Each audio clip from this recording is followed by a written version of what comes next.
And then you'll come back to center and block back thinnest width between the inner thighs. So same starting position. And if you'd like, you can place, I actually want you to place one hand, it doesn't matter what hand, on your low belly. And low belly I consider from pubic bone to navel center. And then upper belly is above the belly button. And just spread your fingers wide on your stomach. So right now, breathe into the hands.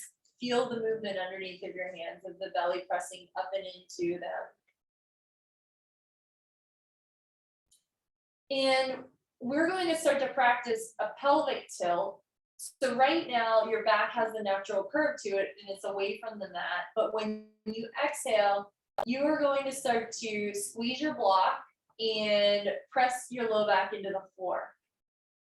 And as you inhale, you can let the natural curve of the spine return and relax how much you're squeezing on the block.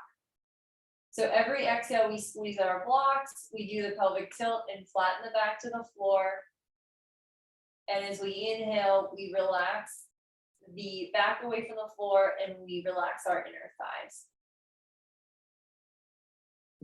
And still engaging the glutes as well. No, we wanted no glutes right now. So just like try to forget what I first taught you. I know it's like you'll probably revert into like back to that.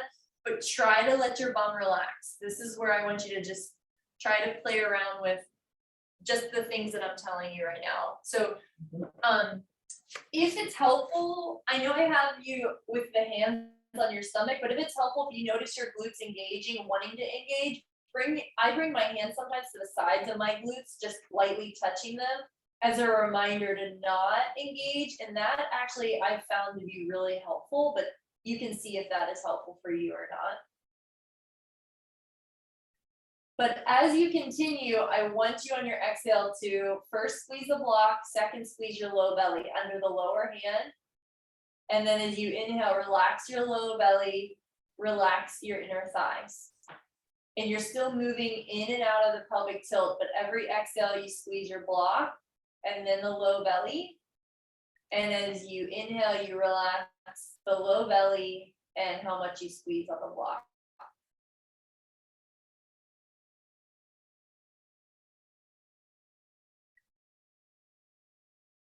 And you're just trying your best to keep your bum relaxed as possible. It's okay if it, slowly starts to engage, but we're just trying our best to focus on just inner thighs, low belly right now. And then as you inhale, you're going to take a break while I tell you the next thing we'll do. So just breathe deeply again into your hands. You can always take your block out if you want. You can spread the arms wider and you can drop the knees from side to side.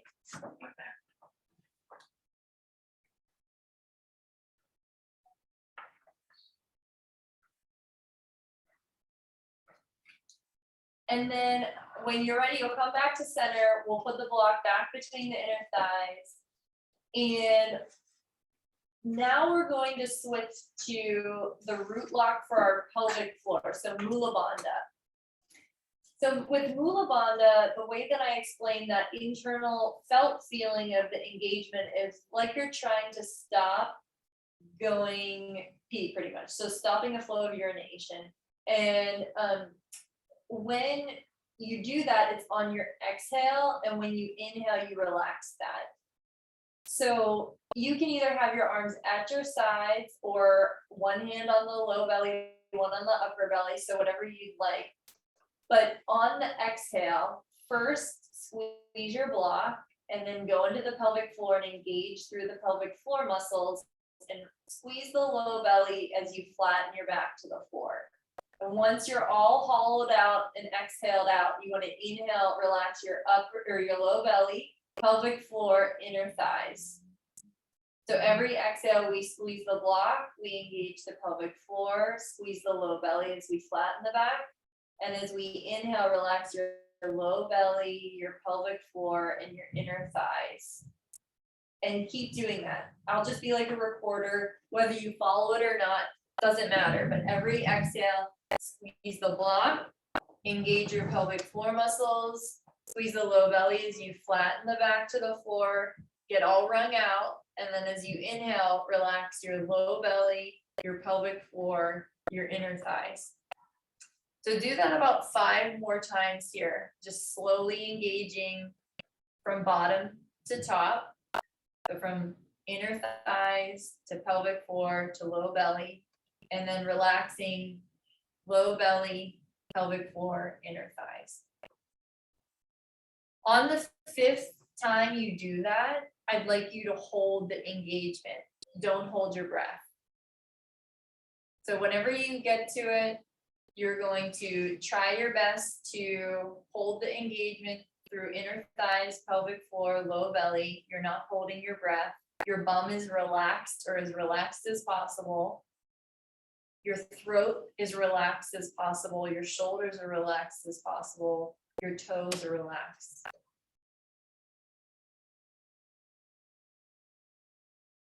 When you start to feel a part of the engagement slowly letting go, which we're all going to feel that at some point because all muscles fatigue, you're going to slowly release all of it from top to bottom. Don't try to cling on to like a partially engaged pelvic floor or low belly. You want to just let it all go. So once you're done with that, whenever you let it go and you're released, take the block out, put it to your side. Arms can go wider, feet can go wider. You can drop the knees from side to side. Again, just windshield wiper back and forth. And then you can come back to center and we'll do one more thing with this. So one more, and I let it kind of slip out when we were doing the low belly. We're gonna incorporate upper belly, bless you. So block back between the inner thighs, finish with, same thing. And all you're going to do, easier said than done, I know, but like you're going to add the upper belly engagement is going to be the last part of it. So when you inhale, you're fully relaxed, but when you exhale, you start to squeeze your block, engage pelvic floor, low belly as you flatten your back, and then your upper belly you want to squeeze. And then as you inhale, relax your upper belly first, low belly, pelvic floor, inner thighs. So go at your own pace, not my pace, because I know I tend to teach fast. But it's exhale, block squeeze, pelvic floor engages, low belly, upper belly, we flatten the back. Inhale, relax the upper belly, low belly, pelvic floor, inner thighs. So get into your own flow with this.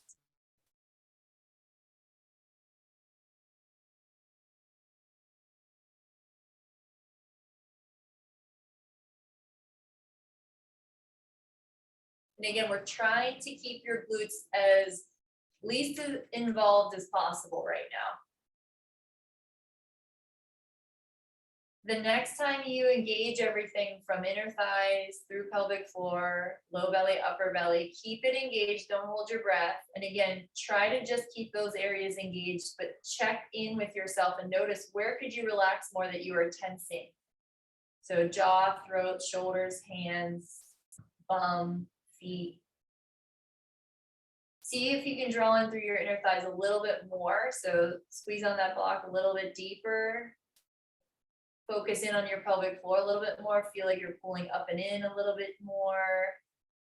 Behind the navel center, you're pulling in deeper, and above the navel center. And you're taking one more deep breath here. And then you're going to relax from top to bottom. Yay. You can smile. So take the block out. Let your knees just TP together and your feet just go a little wider. Hands can be on or off of your stomach. Just check in with your breath here. Just soften. Notice what you notice from all the work you just did within those areas.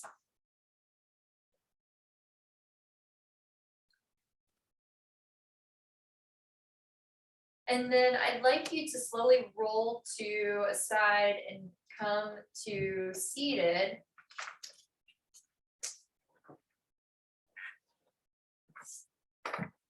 And I want to have a little bit of a conversation about what you just did, because there was a lot of things I just taught you, and yeah, and I don't think we've done when I first taught you all, I might have taught a little bit of that, but I'm trying to think back. My memory is so bad. Can any of you help me remember? The container, yes, so a lot of this is building off of what I talked about the last time, now that you're reminding me, container. So, because we talked about, didn't we talk about the first few chakras, a little bit? Or maybe not. No, I don't think so. We talked about the horse gesture. But Ashwini Mudra, thank you. Horse gesture, yes, so that's always gonna be a standout of memory of me explaining the anus of a horse. So pretty much, but that's of course like what we were practicing, or I was having you practice, is that engagement. And again, it's part of building that strong container. And with what we'll be doing with Agni Sara today, which I will, tell you all about, and Kate may have mentioned it a little bit in training, but maybe not. So, but this is one of my favorite things to teach. And so it's just building off of literally like our foundational parts that I introduced you to last time. And we're gonna do that more and go into a deeper practice, it is a subtle body practice in the sense of you're connecting to the subtle body through those engagements with the root locks in the core engagements as well. But before I say any more about that, what was your experience, if anyone wants to share, or any questions you have for me around what you just did? I think it's hard because you really have to think about each muscle part that you're focusing on, or each body part. Mm-hmm. So I know just for me, I was maybe going a little bit backwards, but that's not unusual because I'm going backwards with everything. It's happened to me also. Yeah, like I was letting go of my bottom before the top, and then like, no, that's not right. So Yeah, but that's you're not the only one. Like, it's super common. That is like a very, and this is probably new for most of you, even if you've practiced it before, like, unless you're practicing it consistently, it's hard. Like, it's not an easy practice. It's definitely a more advanced practice. So that is going to happen, where, like you said, when you inhale, like, it's kind of natural to feel it kind of like the bottom is the part that drops out. But again, that's part of like anything that we practice for the first time, or start to learn for the first time, and build like some sort of, I don't even want to say mastery, but we get better at it. But and so the more we practice it, the more control you're going to have over it. So I think another common thing that comes up, and I don't know, you can let me know if you felt this way at all, but sometimes students will get frustrated because it's like, why can't I get that? Or you feel like even like you're not able to even collect in the way that you think that you should, or like, I don't know if I'm doing it right, or that's again like very, I don't know if that came up for you at all, but that's normal to feel that way. If you're like, I don't know if I'm doing this right. So I definitely felt that frustration, and it's not the first time, because Kate teaches it a lot, and every time I'm like, here we go with this thing that I can't freaking do.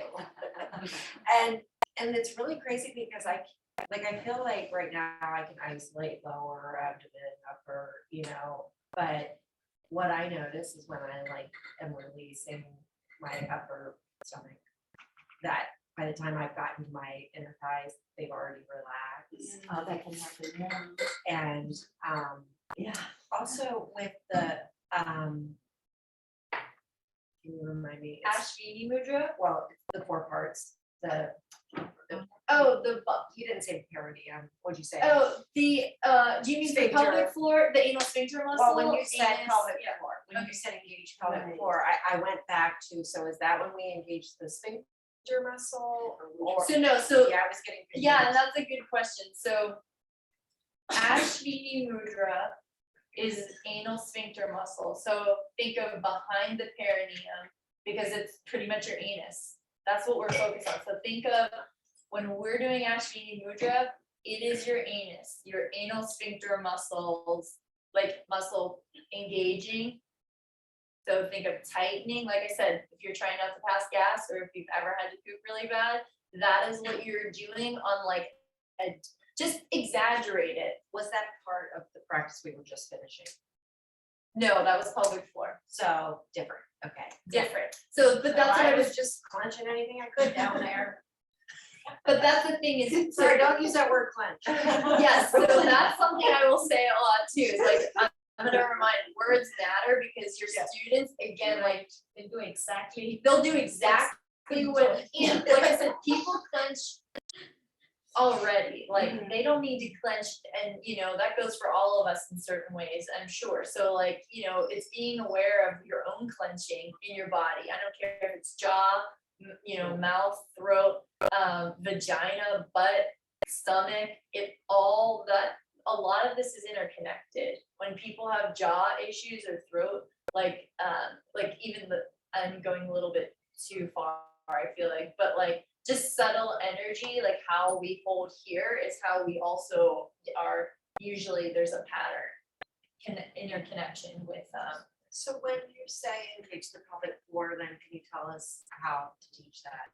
Or sure. tell us again how to engage. So the pelvic perineum. floor. Perineum Yes. is the area you focus on.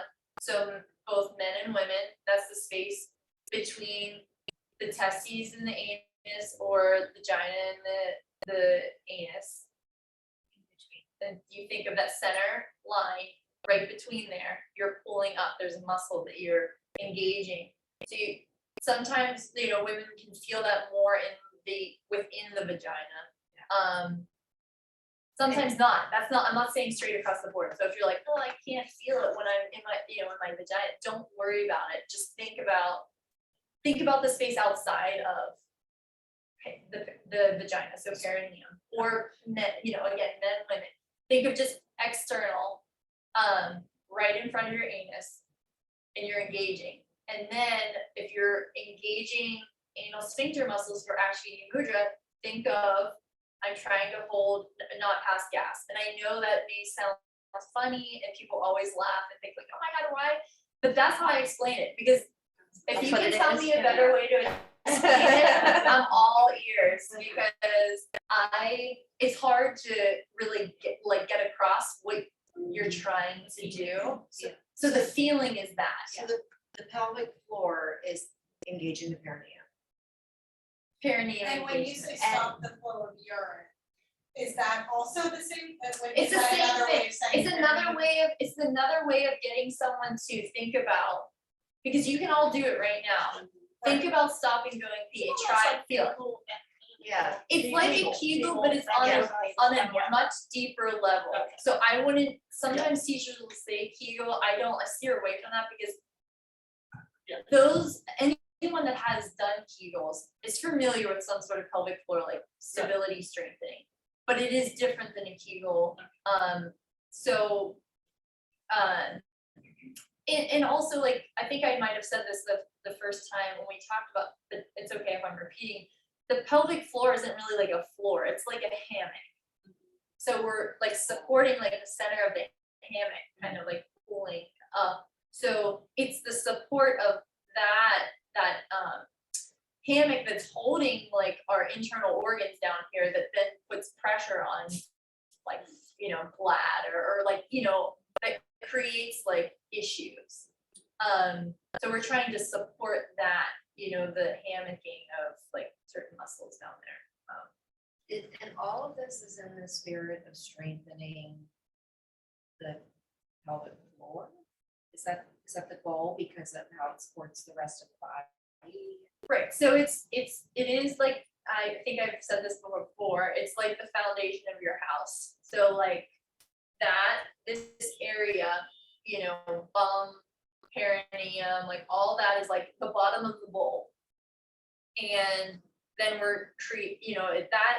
then we build the structure around it, like that's like really our core, but we think of like abs is core. But this is like your core down at the bottom. And then it builds up into here, which is of course also your core. But like, just think of the pelvis as a bowl because that's what it is, holding the contents of our like internal organs. And we want to contain and strengthen that bowl so like not only the physical, the just keeping, like I said, strength and support down there, but like also on the energetic level, the subtle level of not losing energy through that area, because when there's weakness within that space, energy will like dissipate and be released through the areas that aren't like able to hold. So then when people feel depleted or like low energy or like whatever it is, like I'm not saying that it's just like work on your pelvic floor and everything's gonna be fine, but this is like one of those things where it does help us to feel more enlivened and like energetic. And you'll see with the practice that we do with Agni Sara, I'm not, it's gonna be unique, of course, to your own experience and seeing how you feel, but usually when you do it, there's like this like energy that comes from it. You get more energized, but also at the same time it is calming. So it like has this balancing effect. So under Agni Sara comes Ashwini Mudra. So What was the question again? I'm sorry. I'm getting confused with the Agni Sara and Ashwini Mudra. They are, So Agni Sara is a practice in itself that includes Ashwini Mudra and Mula Bandha. But we're not even there yet. But Agni Sara is a practice in itself. Like it includes like the whole thing. Like I've kind of been guiding you on your backs to engage. I know we didn't do bum yet, like incorporated within then the pelvic floor engagement, low belly, upper belly engagement. But all of them are going to go together when we do the whole practice of Agni Sara. But this is just, I'm like laying the foundation because, it might feel overwhelming me teaching you like one of these things or, at a time. But imagine me trying to teach like the whole thing at once. That's why you want to be able to slowly build like awareness and mastery over each one of these areas, like by itself, because it's so easy, as you saw, to meld them all together, like, and just let them, and it's not, it kind of, you lose the, like, each area that you're trying to focus on, you lose that focus when you're just like, not focused on specific areas. I don't know if that's making sense. It's not coming out like the way that I wanted to, but so it's a part of Agni Sara. it's a part of Agni Okay. Sara. Yes, to Yes, answer your alright. question, is a part of Agni Sara. Okay. And I'm starting to go on a tangent about like the whole trying to do these things separately and then let them meld together, because let's face it, like our society is a very like a go, push, and depending on how you all are with yourselves, you probably may in some ways push, go, and like want to master, like be the best at something or this or that.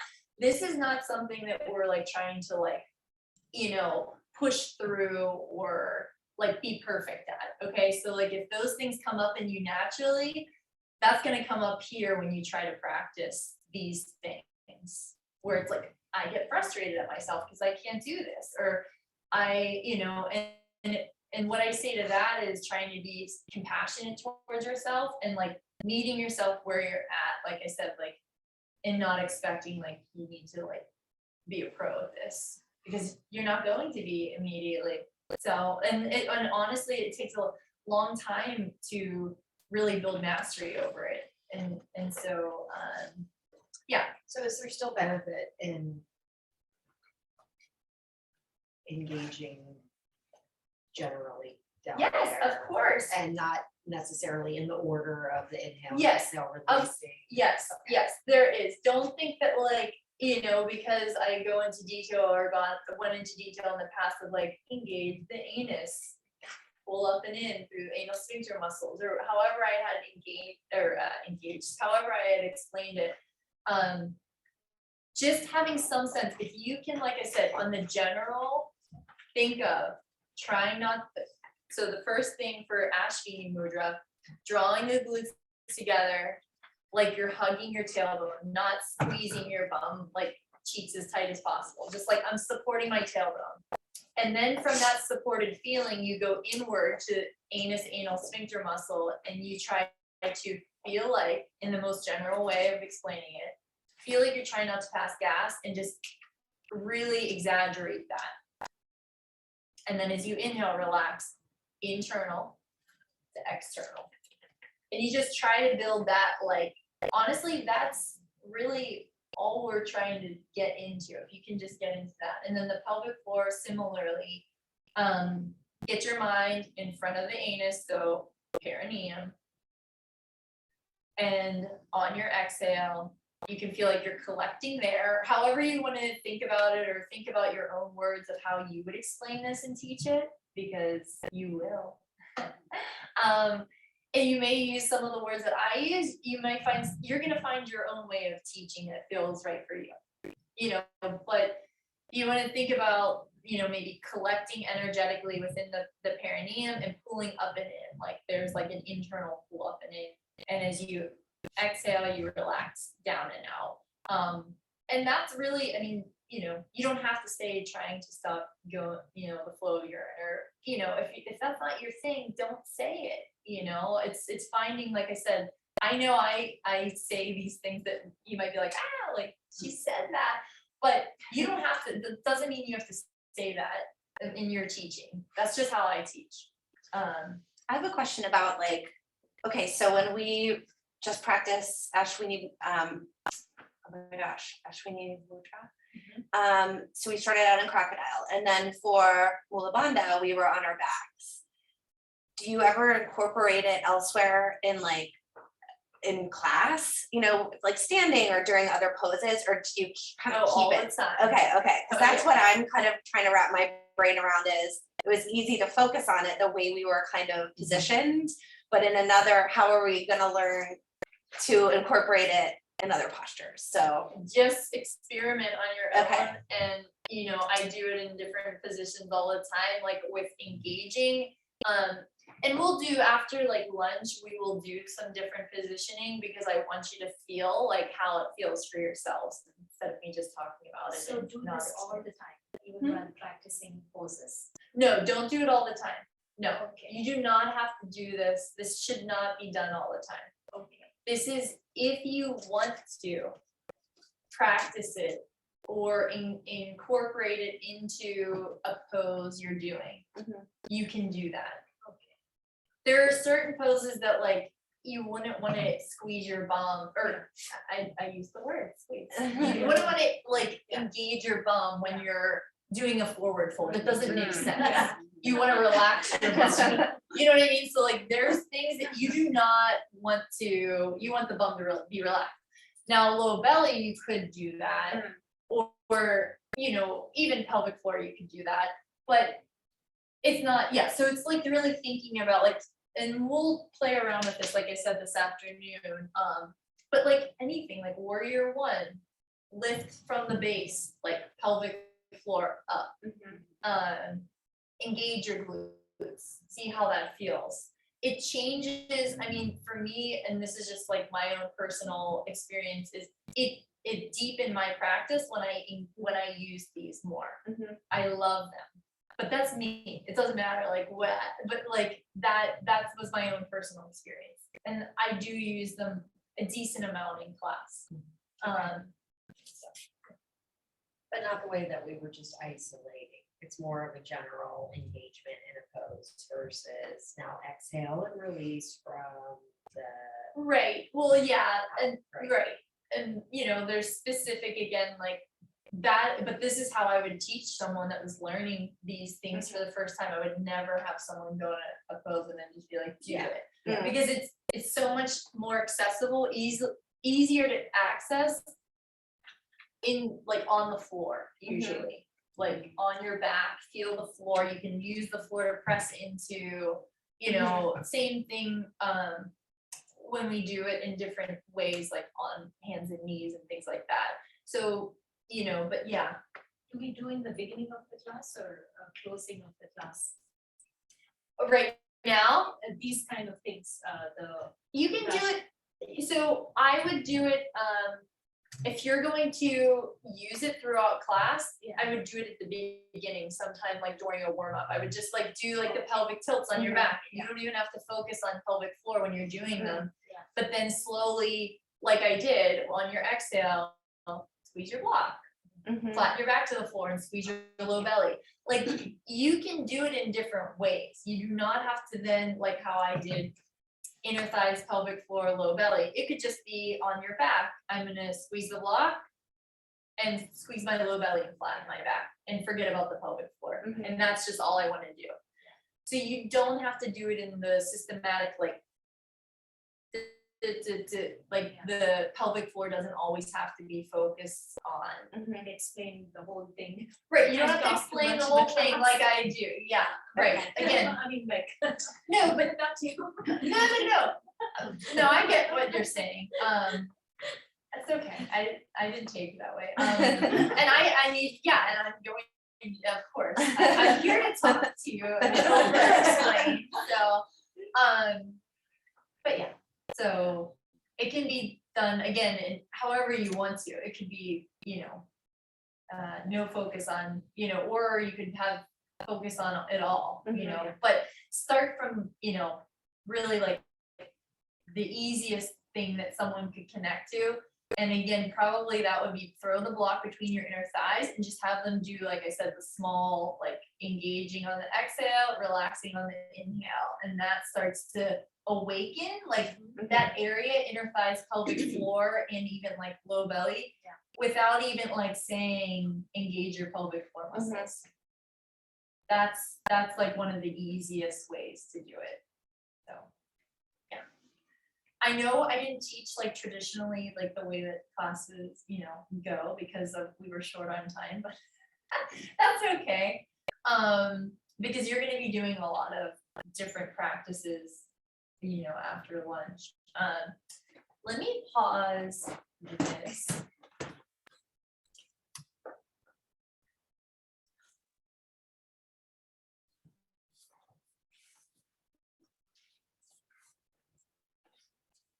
I have a lot of things written, don't worry about it. Just- I'll read everything to you as we go along. It's just for me to be able to reference and stay on track.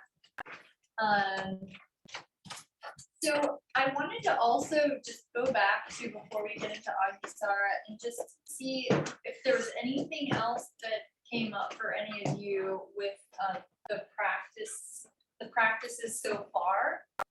Like anything, like again, comments, questions that I can help to answer before we move forward.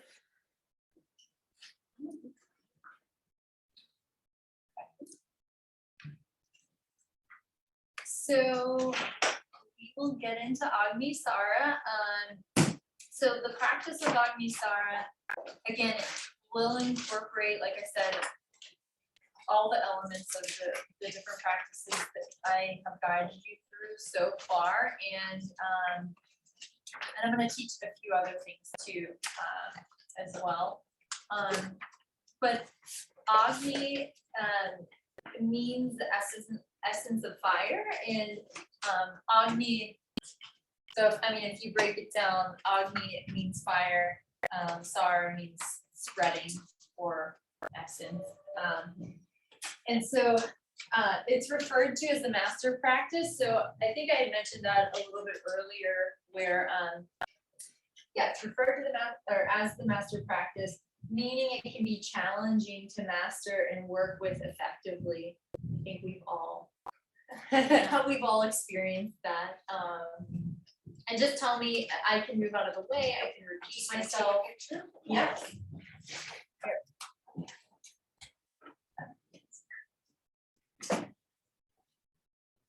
seen it all, so I'm just trusting that you'll tell us what you're saying. Yes, I'll tell you everything. I gave up your precious space.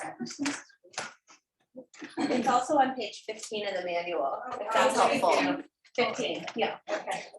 Yeah, and I don't know, like, your manual, I'm gonna look at one of yours, because I just wanna see. Okay.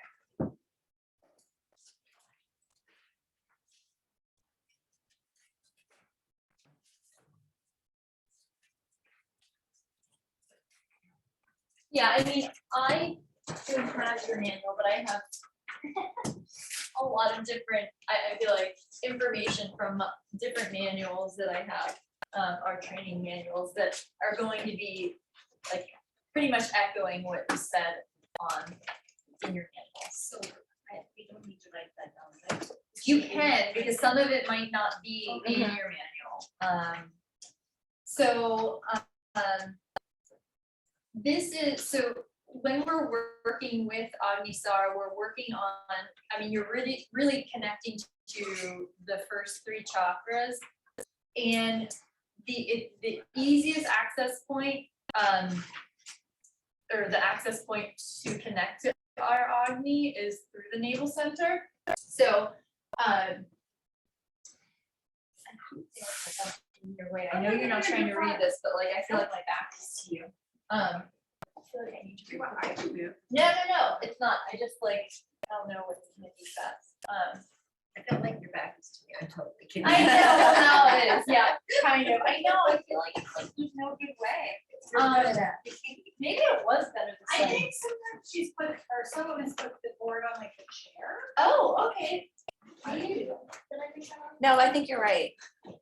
Because obviously it used to be on the wall, which was nice, but. I know, I'm not gonna do it, oh, I guess I could do it at the door, put it at the door, and it doesn't need to be on video, because it's not really. But it's gonna be further away, so.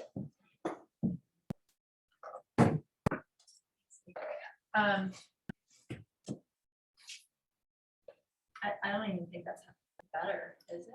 Better for me. Yeah, that's good. Yeah. Now I need to see where I'm. Okay, so, okay, where was it? Okay, yeah, so access to the interior of the body, the essence of fire is easiest to access at the navel center, the Manipura chakra. And it's most exposed at the navel center. Not that you can't access it from other points, but it's definitely easiest to access there, since it's like the home of your inner fire. So Agni is the inner intelligence of the body and mind, that governs all transformation. And fire in general, I mean, is transformative. So when we think about the different like aspects of like what Agni helps us to transform or process, or even you can think of digest. And even, I may have touched on this before, even in Ayurveda, we talk a lot about Agni, because that is like our also digestive fire.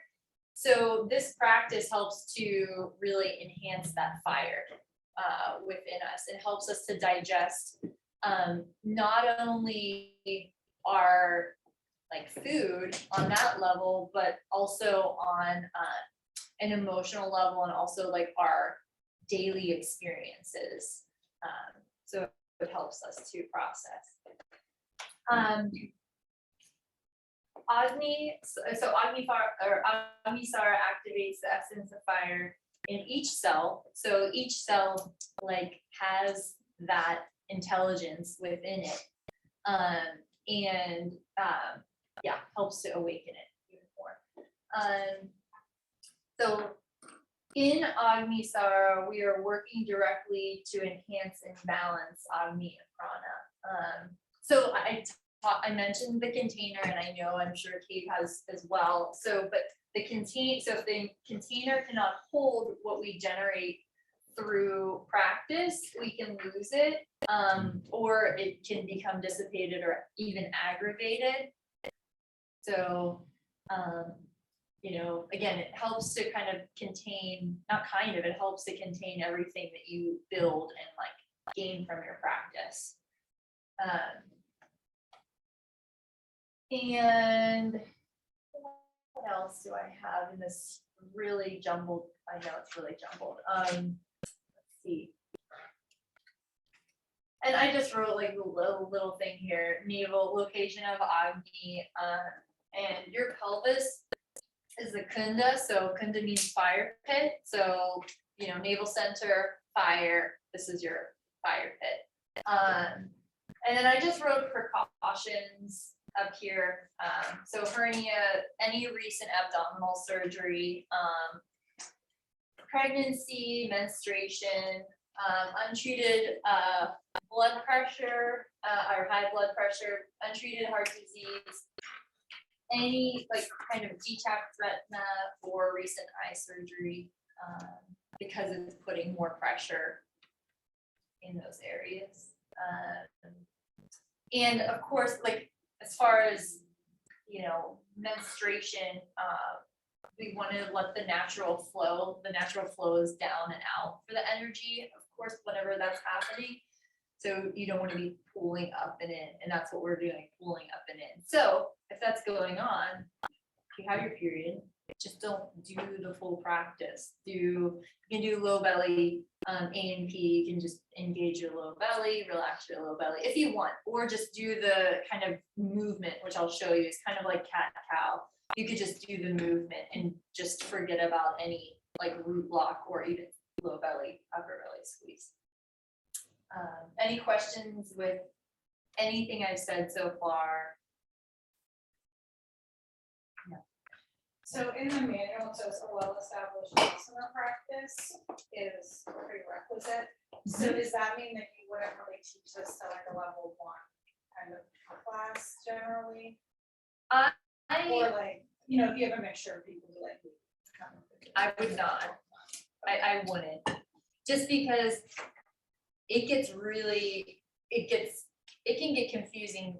I don't like to, just in general to teach it to, I don't mean that like to yourself, but hard when there are people that are like, what is going on? Even if they've been, definitely a class that has like a well-established like foundation of an understanding of like we even did earlier with like, okay, I understand what I've done Ashwini Mudra before, I've done Mula Bandha before. They don't have to be like doing it for a long time, but like they're familiar with you teaching it. They're familiar with the low belly, upper belly squeeze.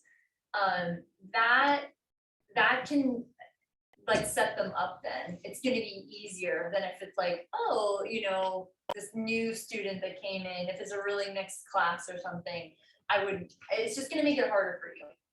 So you could do it, but I wouldn't recommend it. And again, there are ways for you to connect to these areas without being like, oh, we're doing Agni Sara, like to someone that's newer. Like I said, squeezing a block on the exhale on your back, flattening your back to the floor and drawing in and collecting through inner thighs, low belly. That can get them into like an Agni Sara type engagement. Not the full thing, but like the movement, and introduce them to it. Okay. Yeah. And again, like I have written, yeah, it is more of it's more of a, it's like I'm having a hard time thinking of the word. Not like an experience, but it's more of a challenging practice. So you would want to have like a good foundation with your yoga practice. Yeah, before I would say going further into this. And having some mastery over the root blocks. Yeah, so that's that. You know, feel free again to, if you want to write any of that down or take pictures. But I want to see also what else, just because I like reading from my old manual because I feel like there's some good things to pull out up there. I noticed it says accents, the gut brain, The vagus nerve. it says gut brain. It does, so, yeah, so the vagus nerve, does it say that in the manual? So, I won't talk a whole lot about that, I guess, but like, enough, so the vagus nerve is called the wandering nerve, because it's from the base of the, brain, and it goes down along the center of the body, and it's like branches. There's really some beautiful photos or art, illustrations of the vagus nerve online, and it branches out the most in our stomachs. So that's why you can access that more easily in the with Agni Sara, and you're activating that. So as far as, I forget the percentage, I should know this, but I want to say it's like almost not like around 90% of serotonin is produced in our stomach. And so you're also like helping to support that. So when we're, practicing Agni Sara, you're helping to enhance these things. The other thing, or a few other things, lymphatic drainage, that's a big area where lymph can be moved and pushed, so this helps with that in our stomachs. And like massaging the internal organs too, so like, massaging them, and like I said, we're building that support around them to help keep everything in place. Let me see, I think there's some things in here that kind of tie into what we're talking about. So yeah, strengthens the musculature of the pelvic floor and abdominal wall, supporting the proper placement of organs in the abdomen. Counters the downward force of gravity on the viscera, as well as the all too familiar collapse of the muscles and connective tissue in the abdominal area.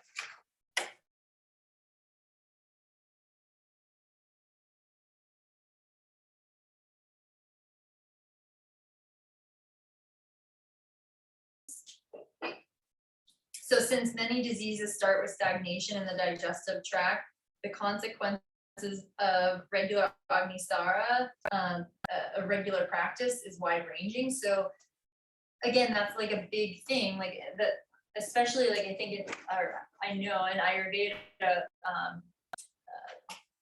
as I teach that and doing health counseling with that, that's something I talk about a lot, is going to the bathroom, pooping specifically, because if you're not, that's toxins, just stagnant crap literally like inside of you. So that, again, this helps with digestion. That's a really, and I'd say like it's a good practice to have at any time, but like in the morning, it can be especially really helpful to do a practice of Agni Sara as like a morning routine before you eat. So just like, yeah. How long would you like with the recommended practice?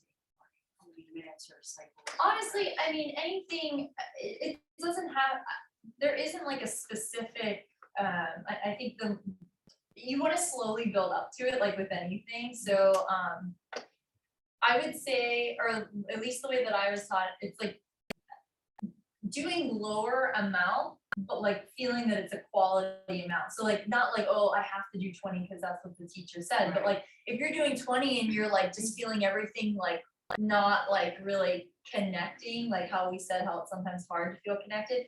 If you can do like a quality 4 times, like really feeling like engagement of bum, pelvic floor, low belly, upper belly, and then releasing, great. But once you start to like lose that, and like in your, not feeling as able to kind of like isolate and like, engage, or if your mind is wandering, then you want to just stop, because you want to be really focused on each area and like pulling the energy up and in. So again, start small, but I mean, really you can build up to like at 10 to 20, take a break. 10 to 20. I would say if you're gonna do it, start small, but like say you do 5, take a break, 5, take a break, 5, take a break, and then just do up to 20, but do it in smaller increments than like I'm gonna do all 20. because it is tiring too. Like I said, it's energizing, but like you will get, a lot of times people start to sweat when they do it, depending on like body type and things like that with like doshas, if we're talking like Ayurvedically, but yeah, so who has practiced Agni Sara in the room? Anyone? Is this, we like you?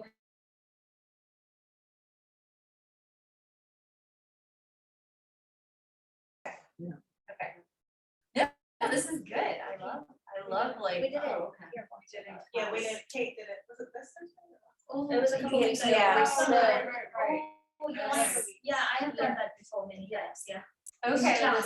okay, Yeah. Like. yeah, And then exactly. Yeah. Oh, yeah, Yes, I remember that. Well, I Okay. was I confused. saw a video of it. Did you? Of a guru doing it, and I'm like, no, I haven't done that. I mean, Is that it the looked same? like, his stomach looked like it was a revolving door. Right. That's Nali Kriya. Yeah, I like didn't do it's, that. yeah, it's reversing the movement and direction. So we're not even, yeah, we're not even That's- going. That was incredible. That blew my mind. Yeah, it's really awesome. The control, again, mastery. That's the mastery that we're talking about with it. Like, but that's, it's not saying like we're trying to get to that of like, I'm able to like, move around.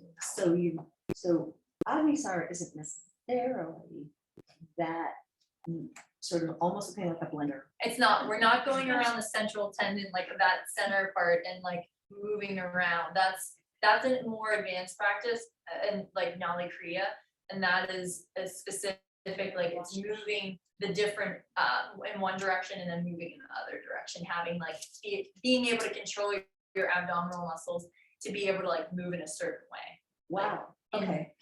And Okay, so I had just taken that as, okay, now we're going to learn that. no, that's not what we're learning. We're not learning that. No. Do you have a few years? Well, it's kind of like twerking, like, right? Like, a lot of people can't control their butt muscles that way, but some people really can. Yeah. It's the same idea of being able to isolate. It's the Not isolate. that we're learning twerking. Do you know what I mean? No, Like, because that happened while I was busy raising boys. You And twerk? I just remember hearing about it and then laughing, but I still don't know really what it is. It's just making your butt go up and down, like, most people can't. Like a film. Oh, yeah, just, controlling that Yeah, body part. yeah, it's again, like the thing we're talking about, the isolating of Isolate. instead of just like, oh, everything together, like melding into one, it's like, no, we're really like focusing on whatever. And that's part of the practice is like the focusing of the mind. It's getting out of your head and like into your body. And it's hard. That's one of the biggest, like, I think challenges for people is like, we're so out here and we're being asked to go like so in here. When are you ever isolating your abdominals like that? Or like I said, even sometimes your bum or the pelvic floor in that way. Yeah, like naturally our body's controlling it. We're not like going to the bathroom whenever, usually, hopefully, but we're not like specifically like isolating, strengthening, or focusing on those things too much or at all. So when we're asked to do something like that, it's like, whoa, this is hard. And yeah, it is hard. But so it's hard. And then again, like I said, we're so focused outside and like, let me learn it fast and let me get to the next thing, or my attention's not so great, like because we're asked to do so many things or multitasking. So to focus on one thing, it's very hard. So end of rant.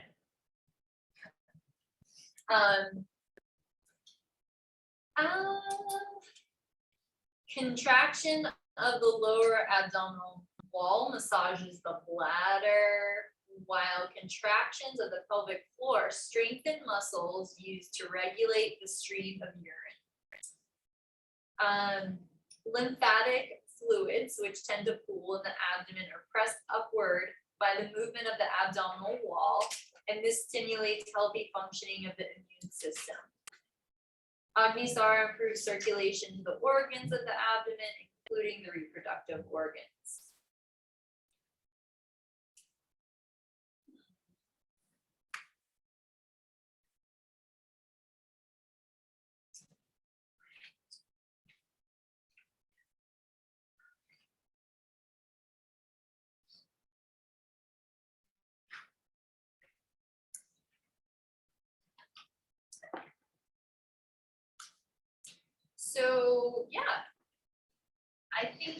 I mean, if, any other questions, I know I keep asking that, like, or any, before I start to show it or teach them things.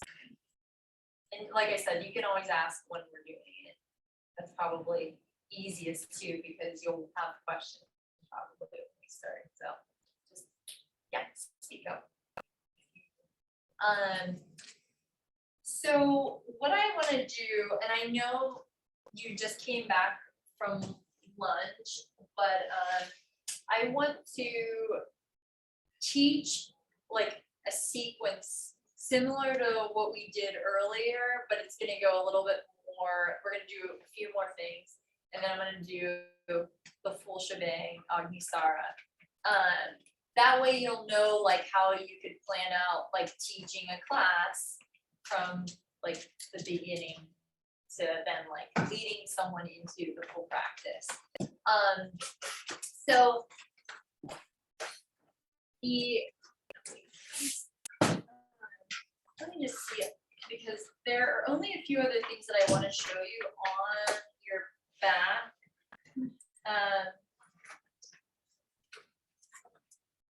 Before we come up to all fours. And if you want to try it, you can try it. If you want to watch me and you're like, you know, if you're still stuffed and you just want to watch, that's totally fine too. But what you need, if you do want to try it, is a block. And again, you can always watch me if you don't want to try it. But the block will be finished between your inner thighs. So same thing as we've been doing, but you're going to squeeze the block. So I would just guide it in as you exhale, squeeze the block and draw the low belly in and the upper belly, and then your back is flat to the floor. And then you take your hands to the tops of your thighs, the heels of the hands to your hip creases, fingertips point towards your knees. And you start to press into your thighs like you want to press your thighs away from your torso.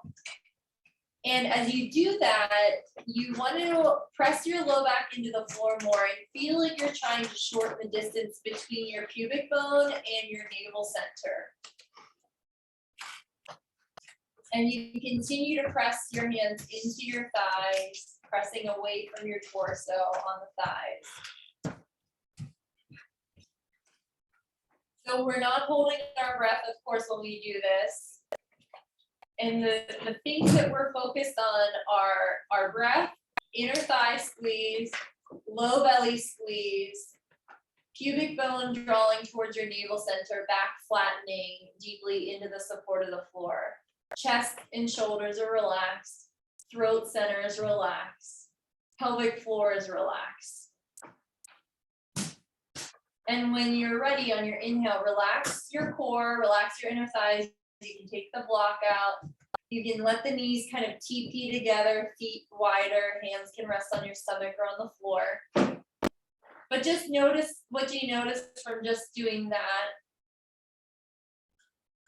So subtle things I want you to notice, like what are subtle shifts you feel in your body, if any at all? Like, do you feel like a warmth within a certain area, like it got a little warmer, or does it feel a little more relaxed, or is there more tension? So just notice what you notice from your practice. And then I want you, for the second part of it, you put the block widest width between your knees. And your feet, you will step them close together so the ball of the big toe and your inside of your heel touches, the heels touch. And you want to make sure the block doesn't feel like it's pinching you or like in a weird spot for you. So we just gently have a light pressure on the block. You can, if you want to have your hands on the floor, on your stomach again, that's up to you. And on your exhale, you will squeeze your block, squeeze your low belly, and you are going to bring your hands to the hips. So on the outside of your hips. And I want you to start to press in on your hips towards your belly button. So we're working the transverse abdominis muscles that run horizontally.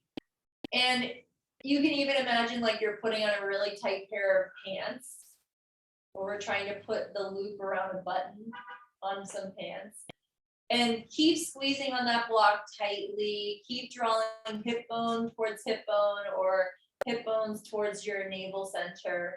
Bum is relaxed, low belly is really engaged, inner thighs are really engaged. You don't have to keep your hands on your hip bones. You could bring your hands down to the floor, but you want to keep that internal feeling of drawing your hip points towards your belly button and collecting there at the navel center. Take one more deep breath here. And then let yourself relax the navel center, your back, inner thighs, take the block out. And again, you can let the knees touch together, feet go a little wider, hands either on the floor or on the belly, and just check in with yourself from that. Notice what you notice at your navel center and below the navel center, the center of your pelvis.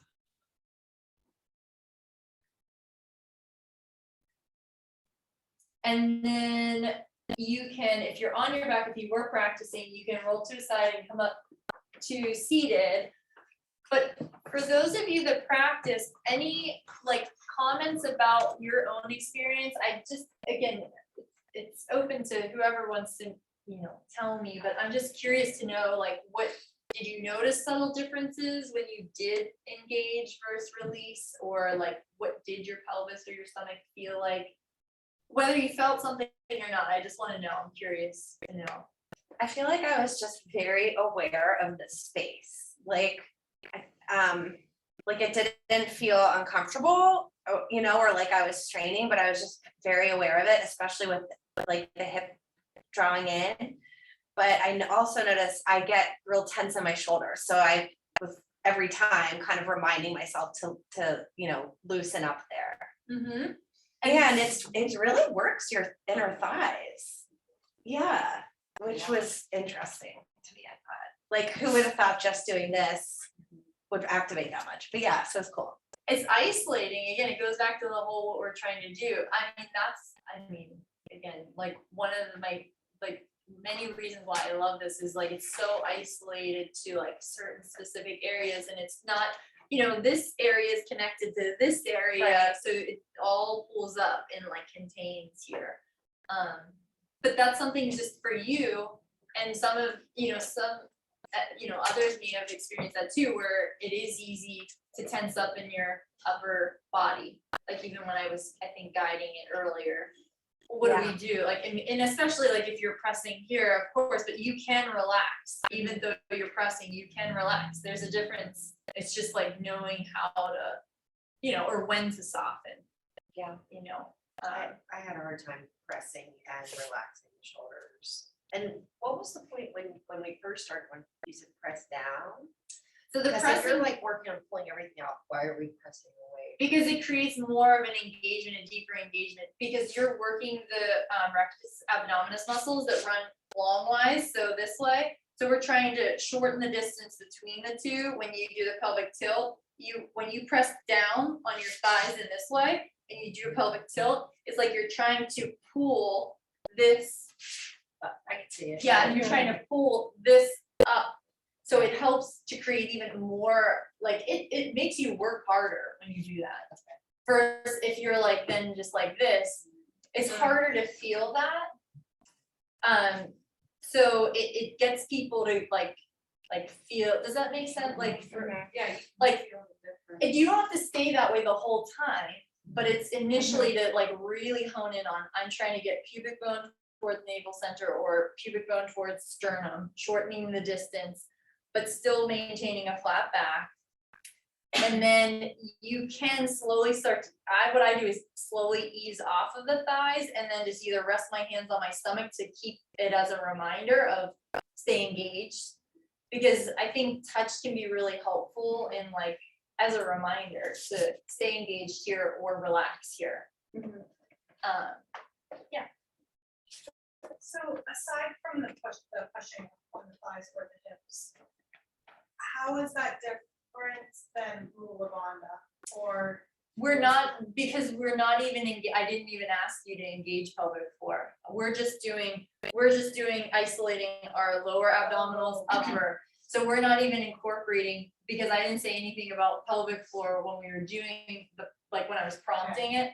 So that's a good question. It's okay, it's okay if you did it. all together. No, it's okay if you did it. I don't want you to be like, oh my gosh, like, no, it's okay if you did it. It's just, that's not, the goal isn't to then incorporate all of the pelvic floor or the bum engagement every time I teach you something. We're isolating to say like, hi to this area, hi to that area, like wake it up and like, try to get it enlivened, and then incorporate some of the movements together or engagements together. Okay. So I ask different things at different times, so. Okay. So it's just focusing more specifically on our abdominals now for this particular thing. But Agni Sara has. It will be- practice, it's gonna doesn't be- become- It's gonna be, yeah, it's gonna be Ashwini Mudra, Mula Bandha, so both root locks, Uh-huh. low belly, upper belly. Okay. It's like all of it, and then we're relaxing down. So it's like a wave-like engagement, and that's something I should say now. I should have said it earlier. That's how I like to think of it. I don't know if that's helpful for you, but think of it a wave coming in and up, and then we're relaxing down and out. So we're going from bottom to top, top to bottom. And that's pretty much what you're doing throughout. But yeah, like I said, just kind of isolating different areas right now. So that, you did Ashwini Mudra and Crocodile, you did Mula Bandha and some of the abdominal work or a lot of it on your back. So the next thing I wanted to teach is on all fours, and it's pretty much the same thing, everything you've just done, just on all fours. So again, if you want to watch, if you want to practice, you can grab your block if you're going to practice, it's thinnest width. So I'll move this way. So thinnest width. And again, I like to do, before you go like into say a fuller version of anything, I like to start like one thing and then start to stack it. So in cat-cow, hands, wrists under the shoulders, knees under the hips, we're just neutral spine. And what I want you to do is try to keep your upper back.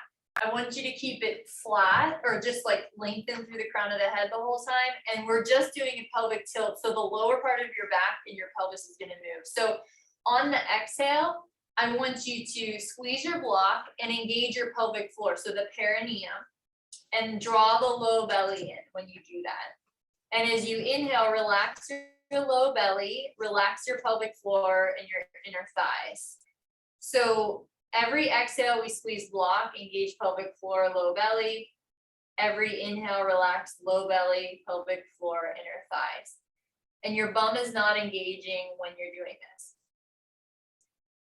And again, we keep our upper back stable, and we're just moving through the low back right now.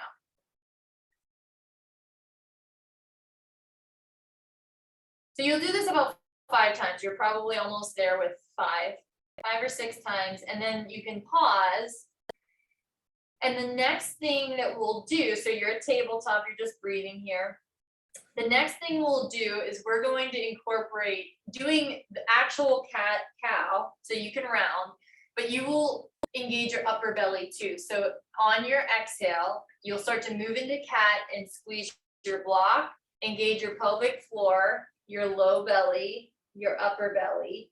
And as you inhale, relax your upper belly, low belly, pelvic floor, inner thighs. And keep moving from bottom to top as you exhale.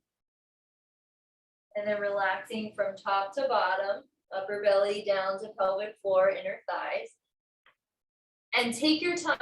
Like I'll say this a lot, I know, but it's really important to slow things down.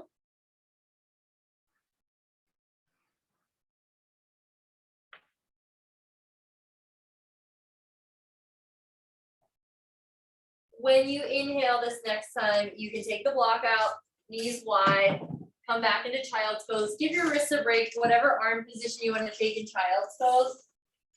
But just settle and take a few deeper breaths into the belly. You can also be in hero pose if you'd rather be upright.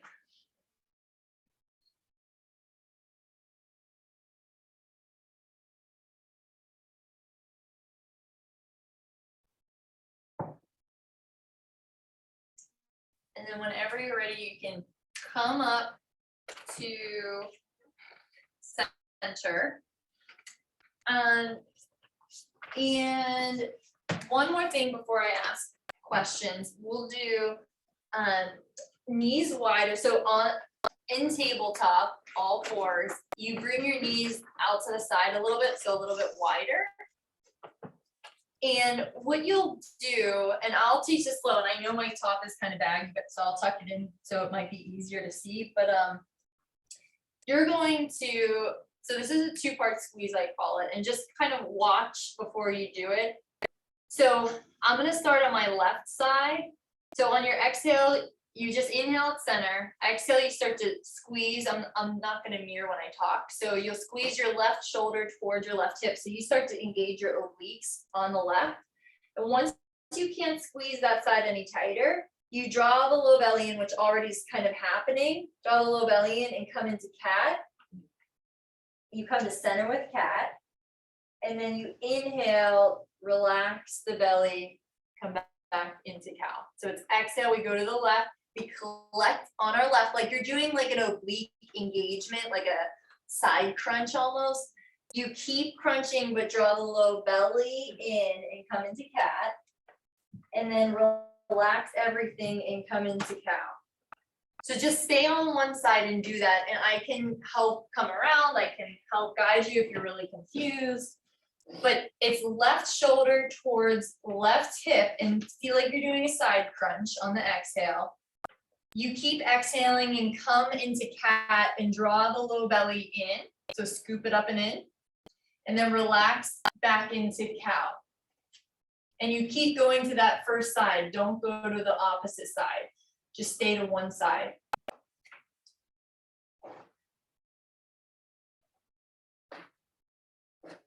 Question, Mm-hmm. I feel like I wanna hug my shoulder to my head. So that happens, so when you, if you, and I think that's like a common thing, I do that sometimes. So you can let your head go, but you don't wanna really go, so let it go, but try to like let it relax and just, you don't want the neck to be doing a core engagement. We just want the stomach, so just be, you're aware of it, so just try to relax the neck. It still can go to the left, your head. Just don't hug. Us through it, because I was watching you, and now that I'm trying to do it. now I'm like, Yeah, what is it? Okay, so I'll just guide it through, that's what you asked, right? Yeah, So Okay. while we're doing it. so at center, you're just inhaling here at center, you're going to start on an exhale, drawing the left shoulder towards your left hip and feel like you're doing a side crunch. Keep exhaling, come into cat and draw your low belly up and in. And when you're done with the exhale, inhale, come back into cow. Every exhale, draw the left shoulder towards the left hip. Draw the low belly in as you come into cat. And then inhale, come back to center into cow. So it's two-part exhale. Exhale to the left and then keep exhaling into cat. Inhale, relax the belly, come into cow. Yes, really relax. works. Come back, yeah, lay back in child if you're like, I'm done. Just come back into child, let yourself settle. Breathe. Notice what you notice on your left side from what you just did. Again, subtle awareness. So exhale and then come back. Inhale. Yes, can I, Yes. can I? Yeah, I'm gonna- sure, Okay, I'm gonna yes. bring a hand to your left side.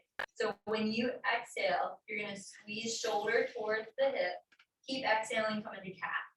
So nope, other way. Yep, raise the spine, tuck the chin towards the chest. Yep, and then inhale, relax the belly, come down to center. So it's exhale, shoulder towards hip, keep exhaling, come into cat, chin comes to the center of the collarbone, not to the left shoulder.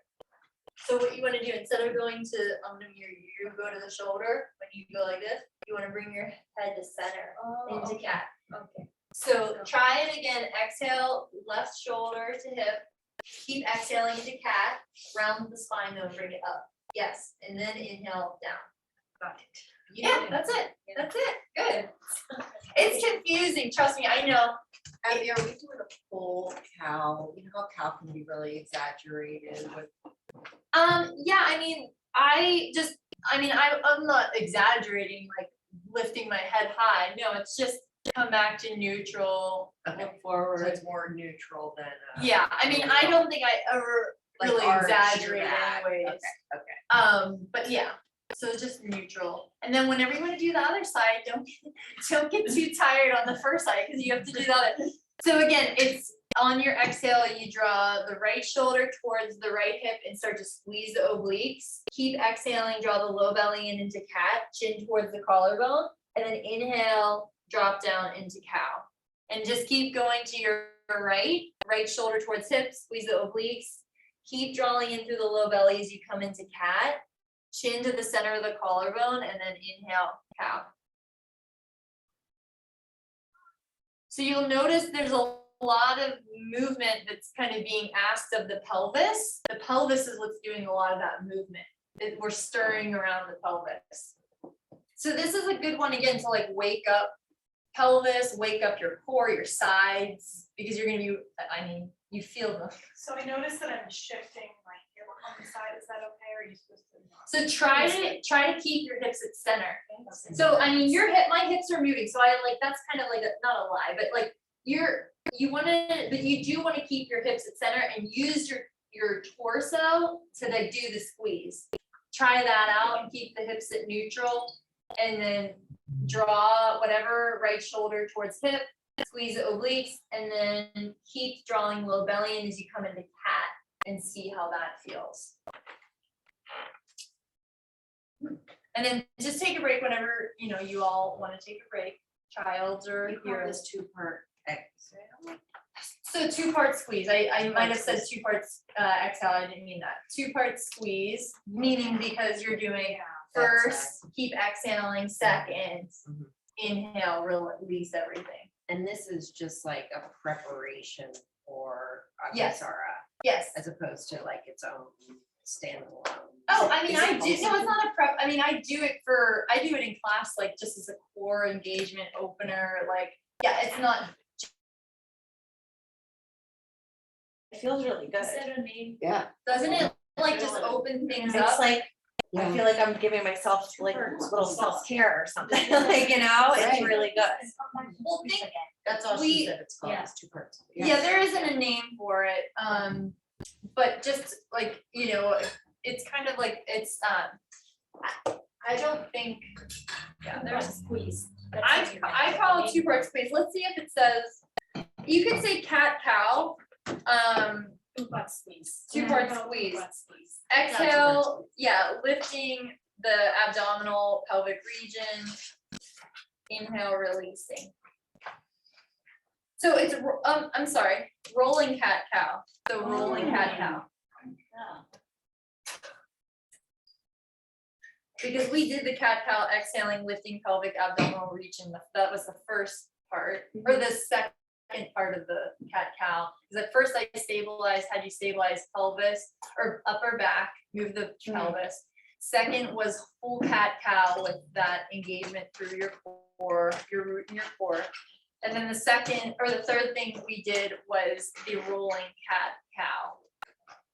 Now, is that the same as I've been in classes where instructors will say during cat cow, like, you can move your hips or I forget. I know what you're how- saying, like they do the like thing, like, I don't know, like, Yes, I yes, there's yes. different ways of doing it, but That's it's not the same, because this is like specifically like we wanna Squeeze, engage, right, we okay. wanna lift.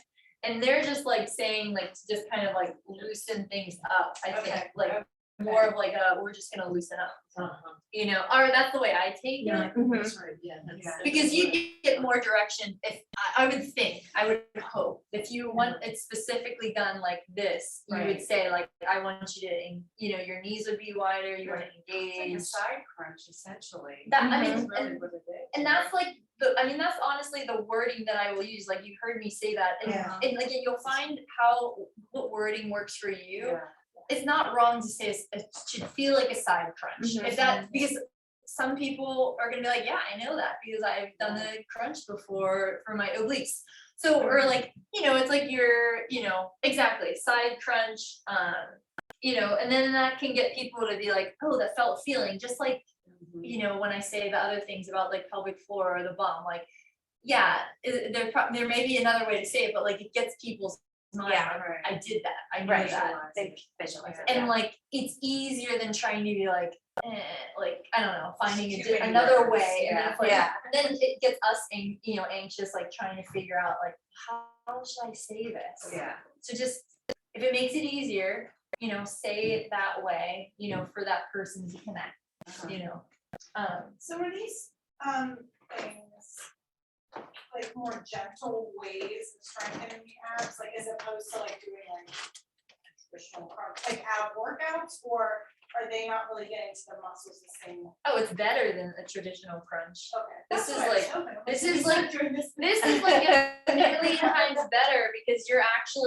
like, it's so much safer for your neck and Right, that's what I everything. mean, like more And you're gentle. not even, there's so many other things I could teach and show that are like so gentle, that are good for the core, and it stays away from hurting your neck, because that's usually like the Yes. thing. Yeah. And people are just pulling at their neck, and they're not even doing anything, and like, really, you could be pushing your abdominal muscles out, and like, they're not actually strengthening to like draw in, and that's what we want is, to draw in to support, not like push out, which sometimes happens.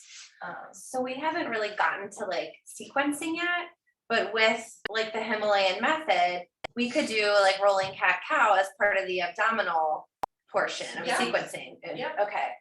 Exactly, so it can be, part of the abdominal, part of, even a warm up, like, Yeah. once you get someone to like, again, like how it just flows in from a cat cow, then you could be Mhm. like, okay, let's do this, Okay.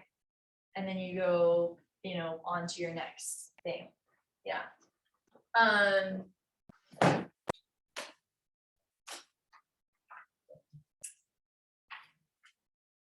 Yeah, and I told you kind of like after that, you rest in child's pose, just let yourself settle. And then, so we'll come to standing, and let me just see.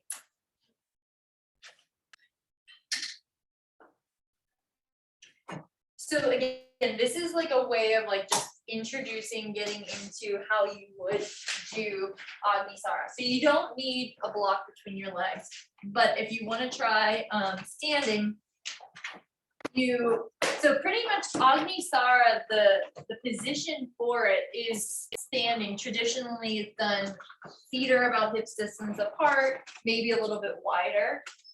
And your thumb and index finger kind of clasp around the top of the thigh on the knee or above the knee, or you could do fingers in, but you don't want to bend your elbows because that breaks the energetic flow when we bend at least the elbows, okay? Because the arms are an extension of our lower legs. So another thing I like to do, and we have the beautiful artwork here, so there's not really space. You all can try it like wherever there is a space if you want to see, and I'm going to show you it though. I'm going to show you how to do it in a wall because this is how I prefer to teach it to, honestly, I can't say it's just only like beginners to this. I will teach like my regular classes this way too. But it's pretty much the same setup. Like, so if you were away from the wall or you had your bum here, you could always bring it away.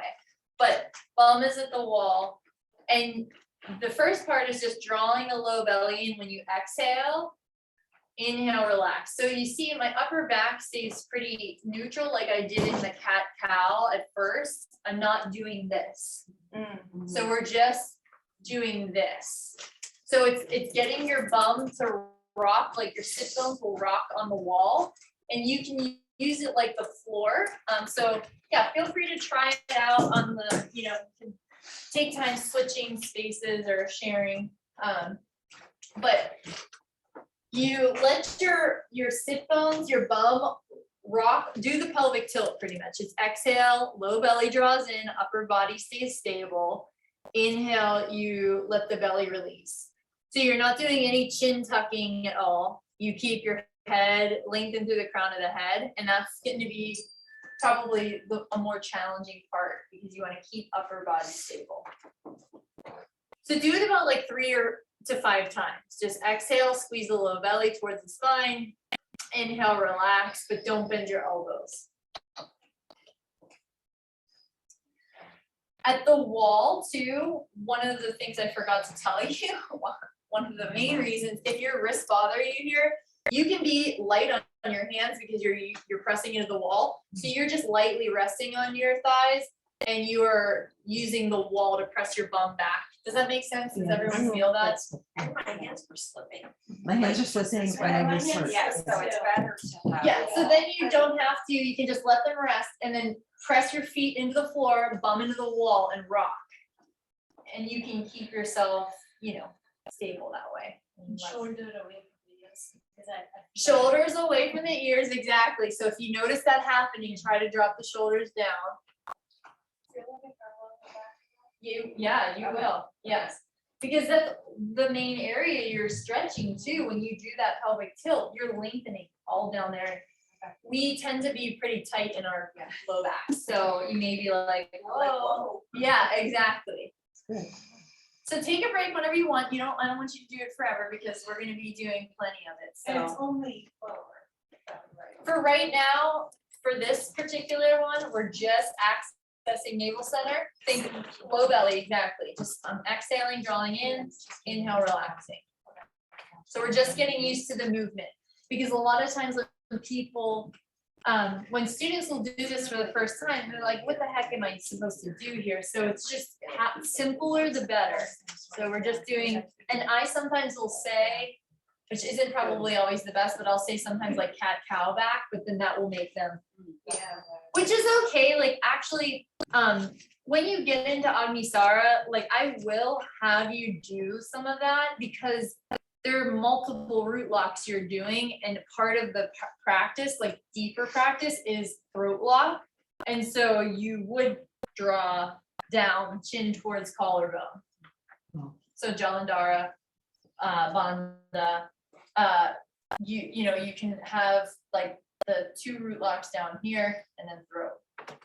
So anyways, again, that's just further along, but we'll talk about that. Okay, let's see where else we're going. Okay, practicing root lock standing. How I like to do that is block between the inner thighs. So big surprise. So finish width and feet are kind of parallel to one another. Just make sure they seem pretty even. You're balanced over the arches of the feet, and just hands can be at your sides. You can, if you want to check in with the alignment, you can just do a few shoulder rolls, but hands can just be at your sides, kind of palms facing forward, or you can have hands on hips or at heart. But I want you to start to squeeze the block. Don't squeeze your bum. Go to the perineum right in front of your anus, and you draw up and in as much as you can. And you breathe deeply.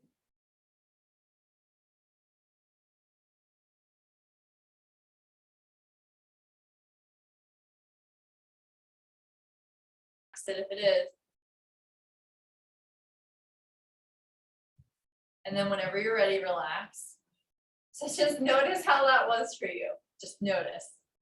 Maybe really hard. Maybe you're like, oh, I feel a little bit like I can access it a little easier here. Whatever you notice, just notice.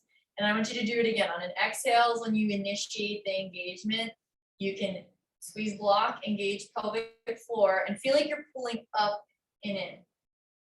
And if it's helpful to draw the low belly in to feel that kind of lift, do that, or bring a hand to the front of your pelvis. Again, don't be afraid to like play around with hand placement and seeing like what works for you or what doesn't work. And then whenever you're ready, relax. And we're gonna do it one more time, just to do 3 times. So again, whenever you're ready on an exhale, you will engage inner thighs, pelvic floor. Again, any hand placement you wanna play around with if you like that. And just see how that feels. Keep breathing, make sure you're not holding your breath. And then come back to center, and I lied, I wanna do one more thing. So something that might help you to access the pelvic floor a little better here, if you're still feeling like disconnected, is a pelvic tilt. So doing a pelvic tilt, squeeze on that block, draw on through the pelvic floor, and see if just doing that subtle shift in your pelvis, if that allows you to kind of access the perineum a little bit better. Sometimes it does, like it does, for me personally, it helps, but again, I wanna see what like works for you or doesn't work. And then come back to center and relax. So you can take that out, just put it to the side. Is anyone getting warmer from practicing through like this area? Yeah. So again, your inner fire, I know the heat is on, so that's adding to it, but it just starts to increase it the more you do it. You might like get, you know, sweaty. So it's definitely a good practice. I mean, any time of year, but especially like now when it's like cold or even getting colder, it's a nice practice to like warm up if you tend to get cold, you know. So let's see what else. I feel like it's easier to kind of access things from table position. Like for me, of all the things we've done so far, that one felt Good. So do more of that. Like, so in the beginning to build the confidence. no, but it's good. Like, yeah, exactly. Like, I mean, that's part of the reason why you're doing all of these things too, not just to learn like, you know, all different ways of teaching it and doing it yourselves, but like, what are the ways that help you to access the best right now at this point? And then do those things more consistently. Don't be like, oh, the thing that I can't do, whatever, like, don't like get on yourself about that. No, do the thing that, you know, do the thing that you feel connected to, and then practice that, and then do the things that, yeah, that then feel more challenging. Not that that's not challenging, it is, but the thing that feels like more of a, you know, even more of a challenge. Yeah, but again, it's not about like, it's trying to loosen the grip that we have over like, I have to master this thing, or I am not good at this thing. It's like, no, you are, you're starting to learn this new thing. Okay, so root lock standing, add Ashvini mudra. So on the exhale, we'll pull navel center towards the spine and round the back. So with this time you can, I don't see,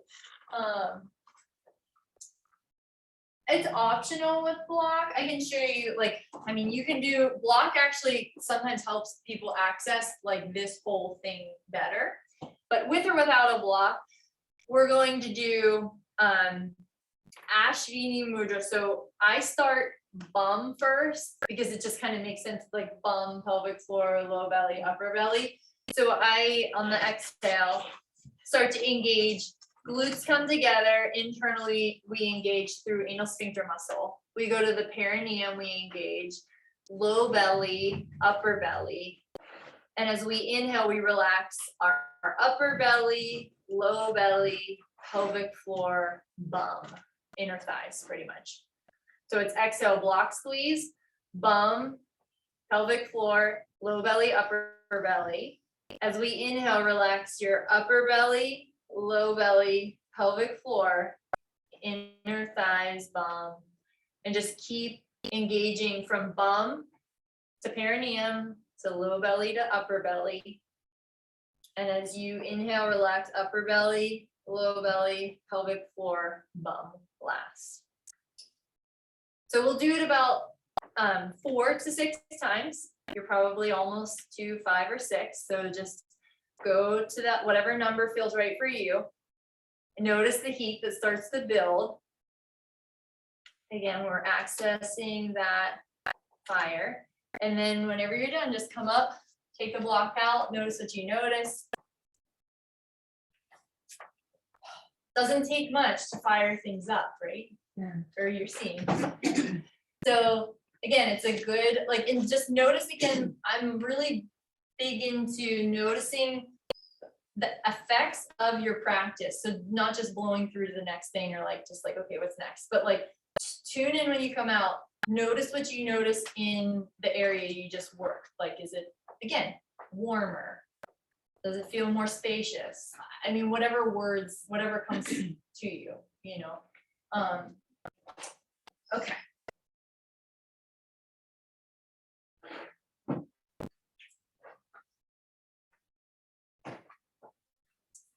Okay, so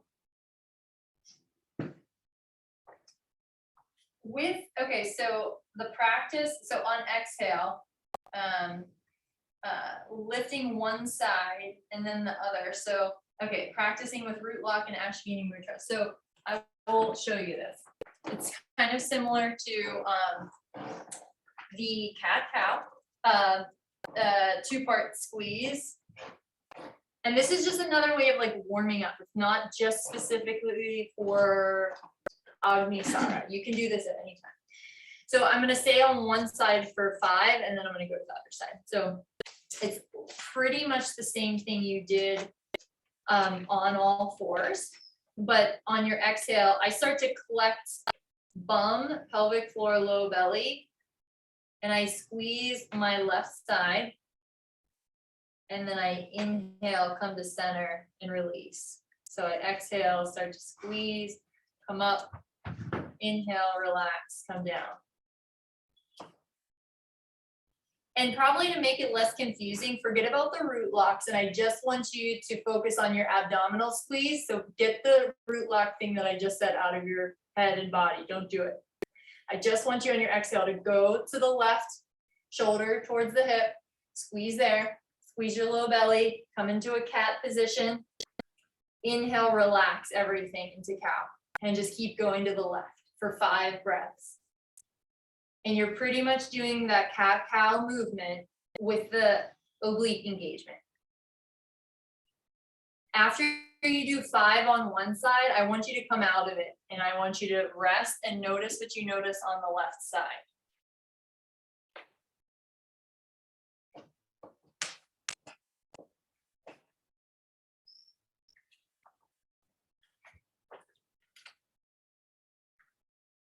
And after you take like 3 breaths, just resting in Tadasana, you can just go to the other side, come back in,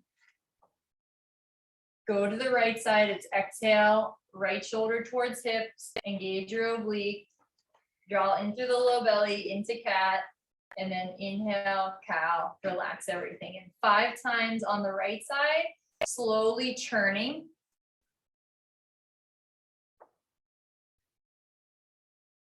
So you move through that right shoulder, move through that right hip a little bit.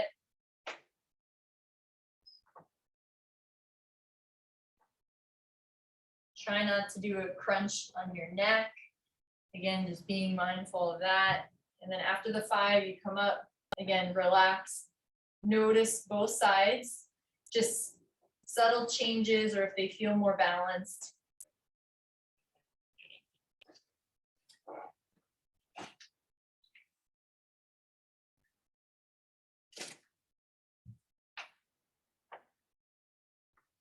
Clenching my jaw, I noticed, which I didn't do on all fours. So I So had again, yeah. you just notice it's not like, oh my gosh, don't do that or get like down on yourself or hard on yourself. It's just like you're learning these things through practicing it. Like, like we're all seeing, like we all have habitual tendencies to like engage something we don't need to be engaged. And that's where we're learning to relax, like where we do clench in like poses. So it's just noted, and then you try to be more aware of that. So what's the name of this one? That was rolling. This I would say, so I would do like honestly, you could do standing rolling cat cow if you want. It doesn't have a name, like it's just like it has the guiding points of like standing, draw in through your right side, come back to center, in navel center, come back to center, go to the opposite side. So I like to do it on one side for a while and notice the difference and then go to the other. You can go back and forth. I think it's just kind of, it's personal preference, but sometimes I think it gets confusing for some people. It's easier to just kind of focus on one side, master it, get on the other side. Are there benefits to doing it standing versus on hands and knees? Or is it really? No, just it doesn't matter. It's honestly, it's just a different position to do it in. Okay, I mean, but you're so still getting the if same you benefit. think about it, okay, what are benefits of standing versus on hands and knees? You're working on balance more, like, you know what I mean, because you're standing. But no, like a benefit from this, no, you're getting this area that you're working, it's benefiting. Cause like I felt like I could feel it more on hands and knees and more like I was doing it right, as opposed to standing, and I didn't know though. if that That's was more fine. like- It's confusing. This position though is kind of confusing though too. It's Okay. not like exactly the same. You know what I mean? Because you're doing it Yeah, on standing. So it is like different. Your hands are down, not like this where you're more free. You're like this. So it's different but similar. So again, whatever you feel like you can access the side better, then do it that way, you know? But also in me saying that about like access the thing, do the thing that feels like you can connect to, yes, do it, but also challenge yourself, keep going back to those things that you're like, I steer away from that because I'm not good at it. Like my first teachers used to say, do the things, the poses that you steer away from in class. So we all will have those things that we're like, I don't want to do that because I'm not good at it. Well, you need to do more of it. So there's a lesson in that. I'm being very judgy about not liking this. Just not the way I'm like, I don't like it. Yeah, that's fine. You can be that way, but I'm trying to trying to be kinder to ourselves in the practice of all these things, you know. So, yeah. It's a practice. In particular, like the releasing. I feel like everything just like let's go at once. It helps me to think like when you specifically call out each area. Just Yeah. if you can, whatever works. I mean, there's kind of helps. Like if it helps you to visualize, if you're like, I'm not a visual person, it's like whatever helps you. Like if you can just get your mind, even if you're still like, I'm dropping out in that area. Just you're dropping out, I'm done. but you know what I'm saying. Yeah. Yes. Just get your mind there, even if your body's not responding that way. Yeah. Get it like she's saying, okay, I'm trying to relax this part first, and then I'm trying. Even if you're like, oh, it's all going.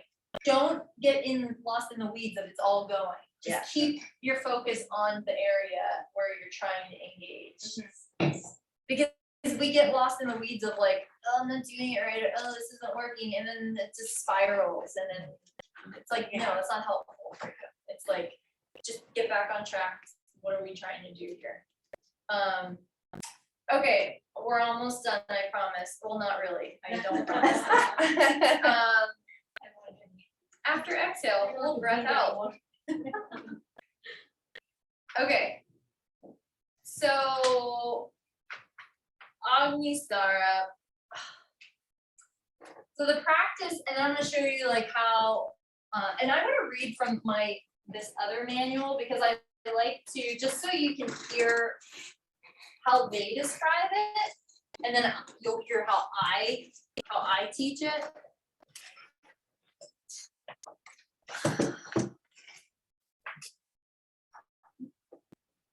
Okay, with a few more refinements, we'll have a full practice of Agni Sara.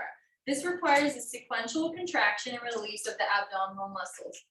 Start by contracting so they have the pelvic floor, but we're going to be doing, the pelvic floor in like Ashvini Mudra. It's like this, I know it's different, but it's still the same. It's pelvic floor area, still supporting area.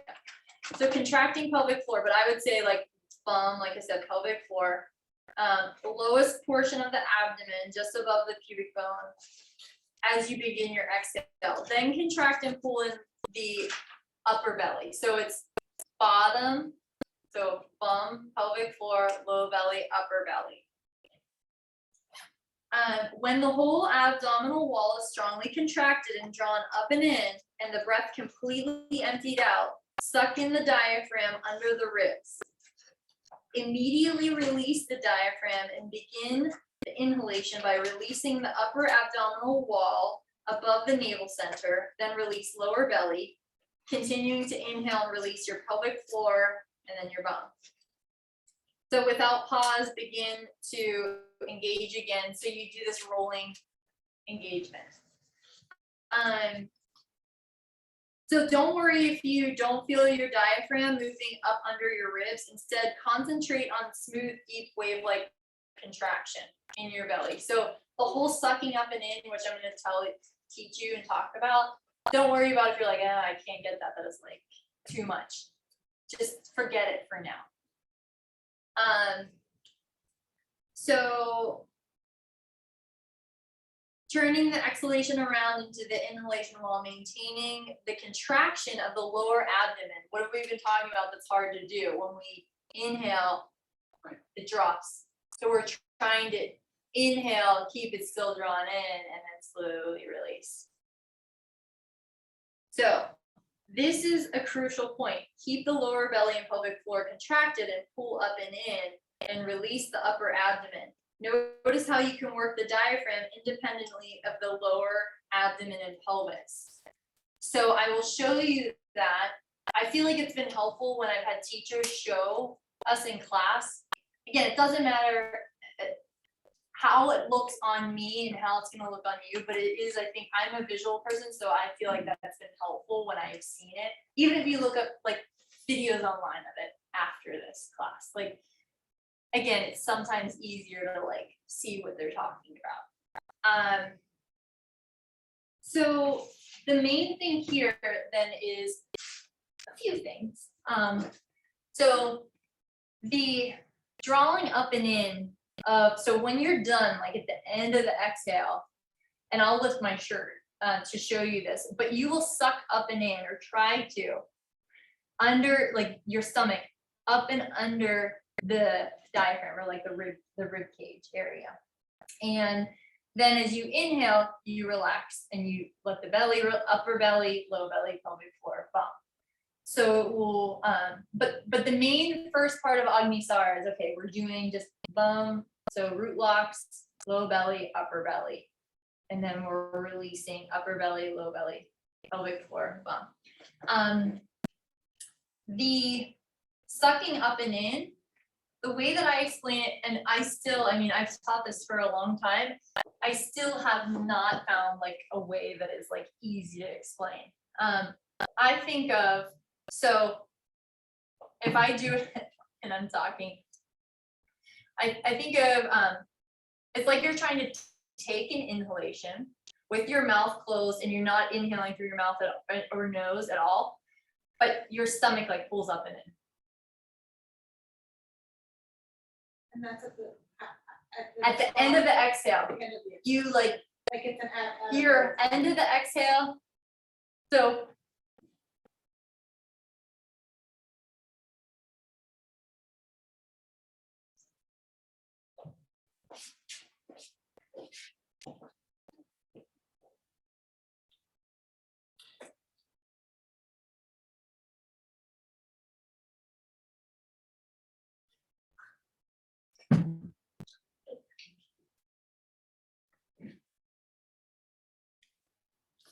So it's like a, oh my God. Did some of you, were you able to see that? I can do it again. You can look at my son. That's what my first teachers would do, like they would be like, come close, you can look at my son. I know it seems weird, but like just do it. It's helpful. Yeah. I'm gonna do it a few times.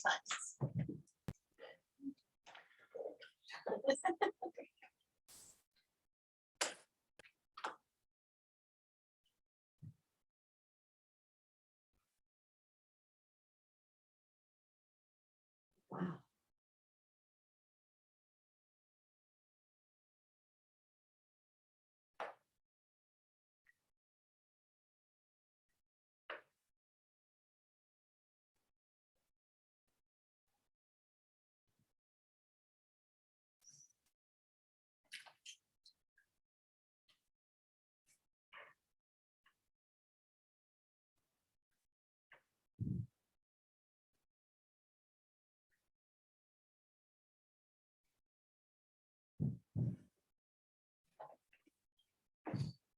So that's a little bit, I mean, and like a little bit of kind of like, it gives you at least like a little bit of an idea of like how, again, the belly, like we want it to relax fully and like, you know, eventually drop down. But, you know, you can, I mean, and like I said, you can even like play around with it seated where it's like, let your belly relax, but then have your mouth closed. Don't breathe through your nose, but imagine you're inhaling. Hold on.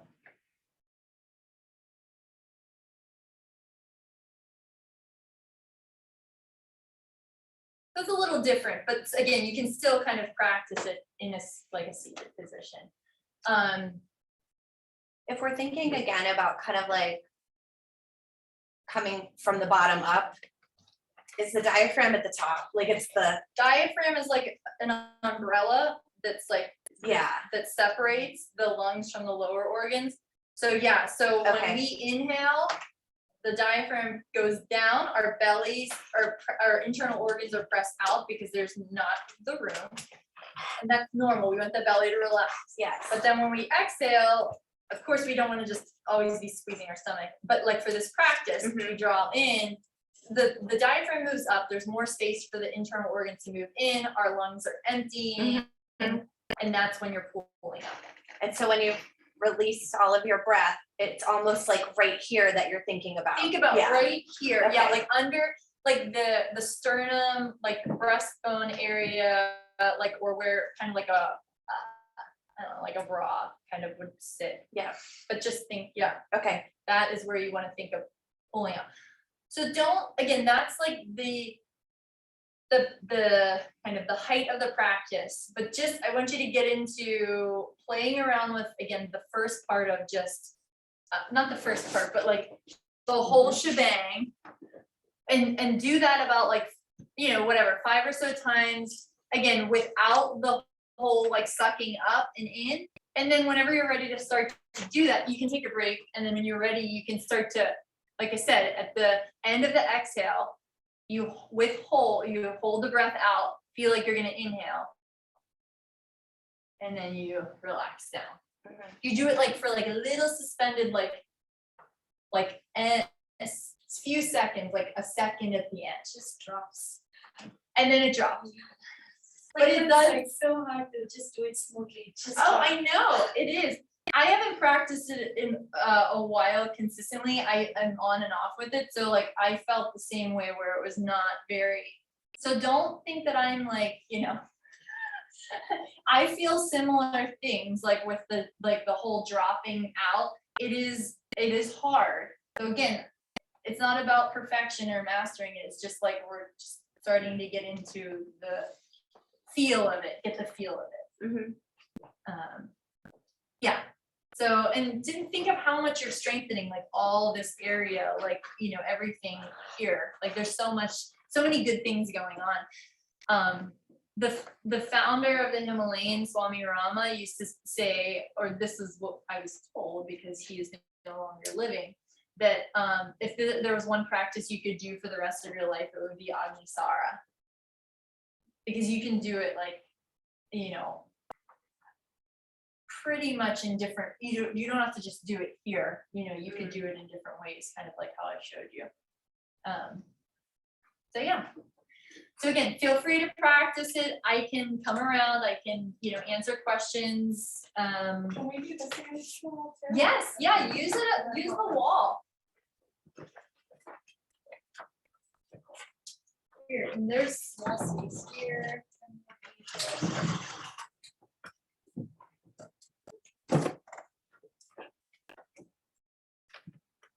We're gonna, again, try to go slow, try to do bottom up. And if bum engagement, if that feels like too challenging to incorporate that and everything else, you could just do pelvic floor, so perineum, low belly, upper belly, and leave your focus away from the bum for now.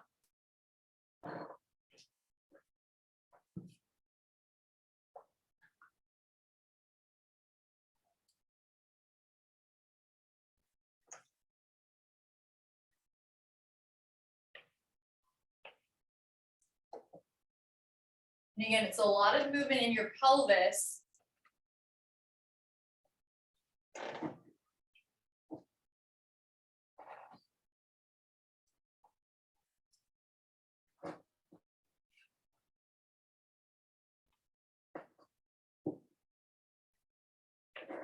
Take breaks, like I said, don't be afraid to take breaks.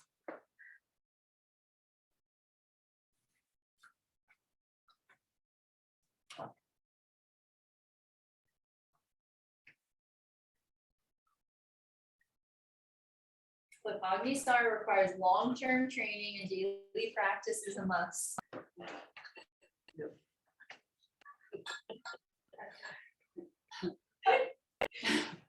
Last part, I feel back here, In your back? that last, Yeah, the sucking up in it. Right between the shoulders. Yes, or- like, in my Mhm. ribs in the back. yeah. Mhm. Well, energetically, that's where you're also like pulling too, when you think about it. Sometimes it goes really in, but sometimes it's barely you can suck it in. I know, Yeah. yes, I know, I felt that, like, I know I only did it like 3 times with you guys, but like, I felt that on like, I think the second time, and I was like, well, I'm not really getting in there, yeah. Yeah, and I think it's interesting because it's like, just by the nature of it, we've got to focus on the qualities of the breath. Or sometimes like in other asanas, like you can't really think too much about breathing until you're cued, I feel like, because you're struggling. But here it's like, You have to. You have go with to, it. You yeah. have to. But yeah, and that's again, like kind of the beauty of it is you have to really focus on your breath. It's not like opposite Yeah. inhale, like engage. You know, you have to get that down. and I could feel this one too more in my glutes. Maybe because I'm thinking about, the Ashwini Mudra, but Mhm. I can use all the help I can get here, so that's a good thing. Yeah, no, it definitely does. Yeah, I think, yeah, it's interesting how you can access like, again, different parts a little bit easier. Yeah. Depending on like what position you're in. Yeah. Yeah. What about Yeah. people who are heavier and have a lot of extra weight in that area? Yeah. Are there? Because they're not going to ever, Like- for a long time, see that, so it's more of the sensation of. It's a of pulling it sensation, up. right, Yeah. right. Because it's internal. Well, it's sensation anyways, Yeah. regardless. Like, I mean, I'm showing you and I know that like this is how I look, but like it's not, it's Yeah. not about like what you have, like if you have weight on you or whatever, like excess anything. It's not about being able to see because I'm not looking at myself when I do this ever to be like, am I doing it right? It's the felt feeling, like I was always taught to go by of like the pulling up and in. It's not, I just happen to have teachers that showed it, but that doesn't mean that like, again, the visual, it's trying not to get the visual and stuck in your head that, oh my gosh, Oh, no. that's what I wanna say. Like, it's not, oh my gosh, Abby's sucking your stomach up and in. I can't do that or someone else can't, whatever, who you're teaching. It's not about, again, the what it looks like. It's about how you can feel. Someone with, I don't care how much weight on them, can do this way better than me or like access it on a deeper level. And you're not even gonna be able to see what's going on. It doesn't matter. Like, it's not about like what the external, what it looks like. It's again, the feeling. So, The experience. it's the experience, exactly, like, Yeah. This is the, I think in Rishis, I saw this here in India, like when growing up, we use this heating technique in Himalayas, hardly any clothes, it just will heat. Probably this is, now I get it.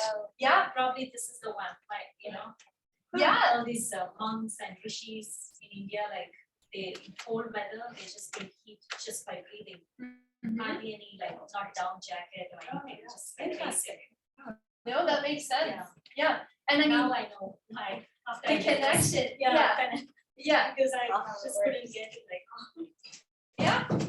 No, I mean, and it does, I mean, you all felt how it was built, like heat Yeah. inside, in different ways, and part of this is like, it isn't just like the asana, it's a pranayama practice. I mean, what you're doing is a breathing practice.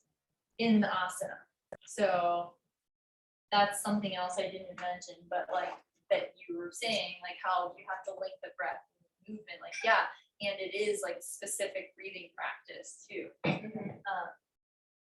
So it's so sweaty, my hands. I know, I'm like, Right. now I'm cold because I'm like standing, well, you know, kind of cold. But, so I know we only have like short period of time and you're supposed to be teaching Agni Sara. And there's enough for like two, you know, groups of two. But what I'm thinking is, you can practice, well, let me just see, I just wanna, I can be flexible with this, let me just see what,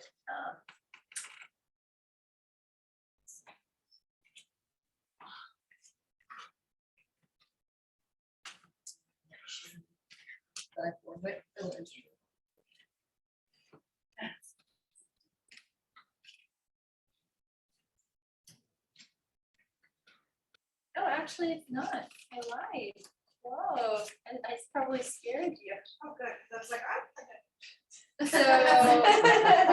Just fake it. So this is good, because this is like more of what it's saying, I misread it earlier, because I am so used to doing teaching, like doing more of the talking part of it. And then like, I know we did also poses, but then practice teaching, but for this, you don't have to practice teach today, so.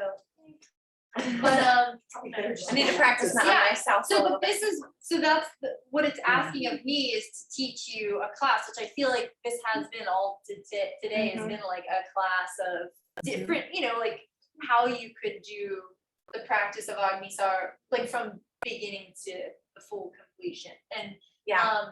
so, I mean, really, I want you to use this time, I mean, you know, it's structured but unstructured in the way of like practice, you know, ask me questions or, you know, or let's have a conversation about some, you know, parts of it, what, you know, whatever you want to talk about, but I'm here to try to help. What, until 3? Yes. So I have a question. I feel like I asked it before, but I just wanna like confirm it for myself. Sure. So, like, first thing today, we started in crocodile and then we were on our backs. And so we were engaging, you know, like our bottom and our sphincter muscle and different things with the pelvic floor. But then later, we were just kind of focusing on low belly, upper belly. But then just now, we were incorporating kind of all of it in standing. So I guess my question is, you can incorporate all of those different things in any, like crocodile on your back, standing. So I'm still thinking crocodile, like not what, so much. So okay, yeah, so okay. crocodile, and for some reason I just feel like I need to do it like while. So like crocodile, I mean, you can engage your core, but I would not have them try to do all the things. I just like Okay. one thing in this in particular, the bum, like, and so you slide the legs together. Once you're done with like crocodile breathing, you start to, you know, watch my bum, but like, you know, you start to draw together externally to internally, and then relax internally to externally. And so this I would just practice Mula Bandha. You can now practice Ashvini Mudra without engaging your bum. Just like focus on, and another way that I've done this before, because I like experimenting with things, is a block between your inner thighs here and pelvic floor. And just holding it. Mhm. And then, yeah, then like when you come onto your back, you can do it, I mean, really however you want, but I would just start with something like, okay, we're gonna do, you know, squeezing the block as we exhale, inhale, relax. No talk, no mention of a pelvic floor. Do pelvic tilt. So that could just be like, okay, I'm gonna get people into a pelvic tilt, what that is, because some people are like, what is a pelvic tilt? And then you can have them rest and then start to say, okay, we're gonna go back and focus on, if you wanna do pelvic floor work, you could say, you know, on your exhale, squeeze the block, engage through your pelvic floor and draw the low belly in and flatten your back. So like kind of again, like what we did. If you just want the focus away, not on the pelvic floor, you could just do block squeeze as you exhale, low belly draws in. As you inhale, relax your low belly, relax your inner thighs. So I know that's where it kind of gets confusing because like you could do whatever you want, Okay, but if you're going, bless you, if you're going to work into Agni Sara, probably would be a good idea to then have people, so you activated the bump on in crocodile. You don't have to focus on it right now if you don't want to, but you can. Mhm. I would then shift the focus to pelvic floor, so perineum here. Mhm. And then the low belly, upper belly, and any of the things that we did, if you wanna do hands on the thighs, pressing away, relaxing your shoulders and your neck as you do it, or pressing from hip bone to hip bone towards your navel center. So transverse abdominis is that. Rectus abdominis is hands on the thighs, so pubic bone to sternum. And then, you know, that gets you ready for then coming up. So this is kind of how I would teach a class. When I'd come up here, I would then be like, okay, we're gonna go right back to here. We're going to do however you want to do if you want to focus just solely on navel center, low belly, upper belly, and then incorporate pelvic floor, low belly, upper belly. If you want to do some of this where you do the side, you know, like stirring around, you can do that. And then once you do that stuff, then, you know, you can do whatever else that you do and then come up to standing, do something standing, focus on that, focus on this, or go to the wall, and then start to like go into more of a okay. full version. Eventually, like again, like you can have other poses in between there, but that's kind of like how I would. So if we're practicing at home, like that's a nice sequence to think about. Yes. We want to feel it more. Okay. Yes, because again, you're trying to like wake up your side like you felt, like, so that's important because throughout the day, we just like sink into ourselves, like we're really not aware of that, sink into the low back. So this helps to like, you know, and that makes us stiff usually or tight. So this helps to just like warm all of this up. So you feel like, whoa, like more open here. Or at least that's how I feel. Yeah, okay. Does everyone else kind of, did you feel more open when you did some of these things? Yeah. I just like the idea of, again, like doing something that allows our body to like process the food properly and cleanse. And so that's, for me, that's pretty interesting. It's just hard to kind of like know if you're doing it right, like we said, but. But you are, I mean, like, bottom line is, I mean, if you take away the root locks, if you are engaging and releasing your low belly and even your upper belly or just like the low belly, you're actively engaging your this Agni, the home is navel center. So you're accessing it just by engaging and releasing your stomach. So that in itself that's all you need to be able to do is I'm squeezing as I exhale, relaxing as I inhale. And you're focusing on that space. All of this is just, again, the containing part. I mean, you know, it's not just that, but it's the containing. But this is that's how you focus on the massaging of the internal organs, the lymphatic drainage, you know, the digestive process, and assimilation and transformation of, you know, food, emotions, life experiences, so on. So yeah, it's cool. I mean, I think it's so awesome, like when you learn like what it does, like all the things it does. I wouldn't want to practice this. I like that it's expanded beyond just like food, so it's. Yeah, I forgot about that. Yeah. Right. I like that. Too. Right. And I love that too. I mean, that's, I think, one of the things too that, I mean, again, there's many things that drew me to it, but that, like, it's not just the physical, I mean, it's mental, emotional, and like me doing therapy, like it just all it just makes so much sense because the mind-body connection is so real and strong, and how you can access it through something like this. And you don't, I mean, it's not like you have to say anything to anyone, like, oh, we're accessing, transforming your life experiences. I mean, it's awesome to know that, but like, you don't have to say anything, like, you know, some teachers say more about what a practice is doing or what a pose is doing, but like, and some don't, but like, whether you know it or not, like, you know, you feel different or you feel like good after your practice for some reason. And that's what brings us back to the mat. And again, it's this, I think this is what deepens like the knowledge that, you know, understanding what you're doing and how it affects you, just makes it that much more meaningful, you know? So, yeah, I'm trying to think of anything else.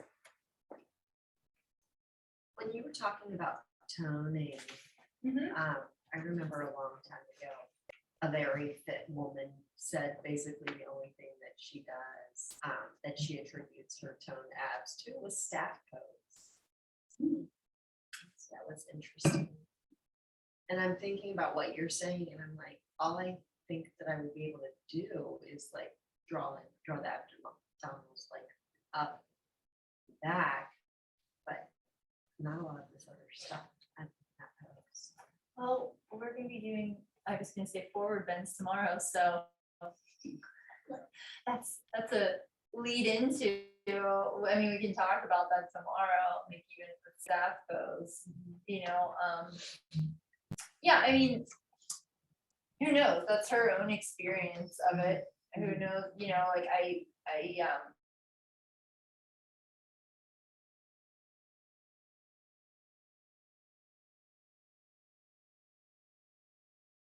like, you know, I think there's probably more to it than just like, oh, I do this and it's, I have abs, like, you know, that doesn't usually happen. I mean, I know like genes are a big part of that, but like, it doesn't usually just work that way. I have the same skepticism, but I just thought it was interesting. I mean, that's, I don't need to, yeah, I mean, it sounds like I'm like saying that that's like BS, but like, I mean, I guess I am kind of, but like, I don't know, it might not be, it might be her experience, who knows, like, you know, I'm not gonna say, you know, I don't know her, I don't know what she does or the depth of like what it is, but Yeah, what else is happening? yeah, there might be more things, you know, again, when we hear something, we take it like, oh my gosh, that's like, Now I gotta do staff pose. just like the whole, like, even like, you know, whatever, like, whatever it is that we hear, and it's like, oh my gosh, I have to do that because The magic. it's gonna make me bullet. have like 6-pack abs or whatever, it's like, I mean, like, it's more about, like, I mean, these things that we're doing, it's not you are working your core, but it's not about the external, like what your stomach looks like or anyone's stomach looks like. It's like the internal strength you're building is like so powerful. Yeah, it's not about like when I look at someone or look at myself and I'm like, well, I don't see like abs or whatever, like it's not about the external. Like I said, like even with the question about the, well, what if I can't see someone's stomach, like, or what they can't see? It's not about the external, it's like the feeling and the strengthening that the engagement you're getting on the inside. Because people can have some of the strongest cores and you would never think it. So like, again, it's not about what we see on the outside, but it's like, oh, like, you know, they have abs. I know people that have like 6-pack abs and they're weak, very not strong, like that sounds wrong, but not very strong in their core. But it just so happens they build muscle in that way, or they're, you know, again, genetics plays a big part of that too. And like, I don't know, again, I'm going on a rant, I'll stop. Well, no, but like, you know, with that video that I was telling you about, it looked like the guy had a bullet blender basically going. And he was speaking in Hindi, I think it was, and there weren't any translation, so I don't really know. But I would just wait and then be like, Graham, he's doing it, wow, you know, and he would talk, and then there would be applause, you know, And it was very much about that whole sort of performance aspect. So my experience of that, was informed by the sort of virtuosity of it. And I don't know, there were lots of people on mats in the audience, and he was on a stage, right? And he was like, his whole upper body was exposed, but he had some kind of a drape over him, and he would push it aside, and then he would do that thing. And so like I said, there's a whole performance aspect, and then the applause. And it was almost like, that's not the experience of what it, Yeah, it's like, good job, right? That's Yeah, what yeah, and yeah, it's sure. like, no, that's like a not show. Yeah. great. It's like it's a deeper, and this is an access point for like a spiritual access point.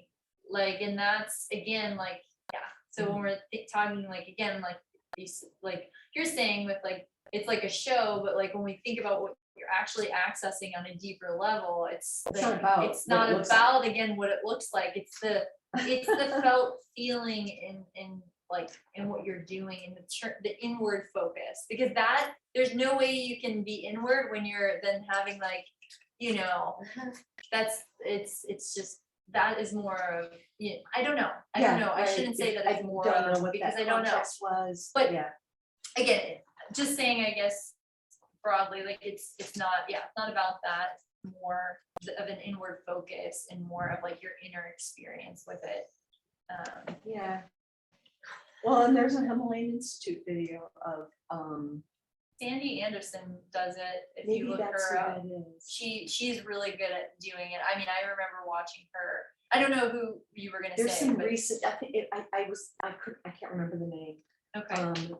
But that's when I started watching a whole bunch of stuff about like the founding of the Himalayan Institute, about Swami Rama himself. And then I was wondering, is that the same person who started the hospital in Chicago. Jolly Pandit or Jolly Grant? In the I don't know. Himalayas? I don't know. I can't answer that. Yeah. Kate might ask Kate. I don't think so, but I could be wrong. Right, because isn't it the same? It's in his whole, the whole mythology about him. I don't think it's mythology necessarily, but he was observed meditating around a bunch of crocodiles. I don't know that story, but again, that doesn't mean that that's not true. I don't know. I think that But that's not something that you learned, or, and I'm thinking, I never learned that, but I'm trying to think.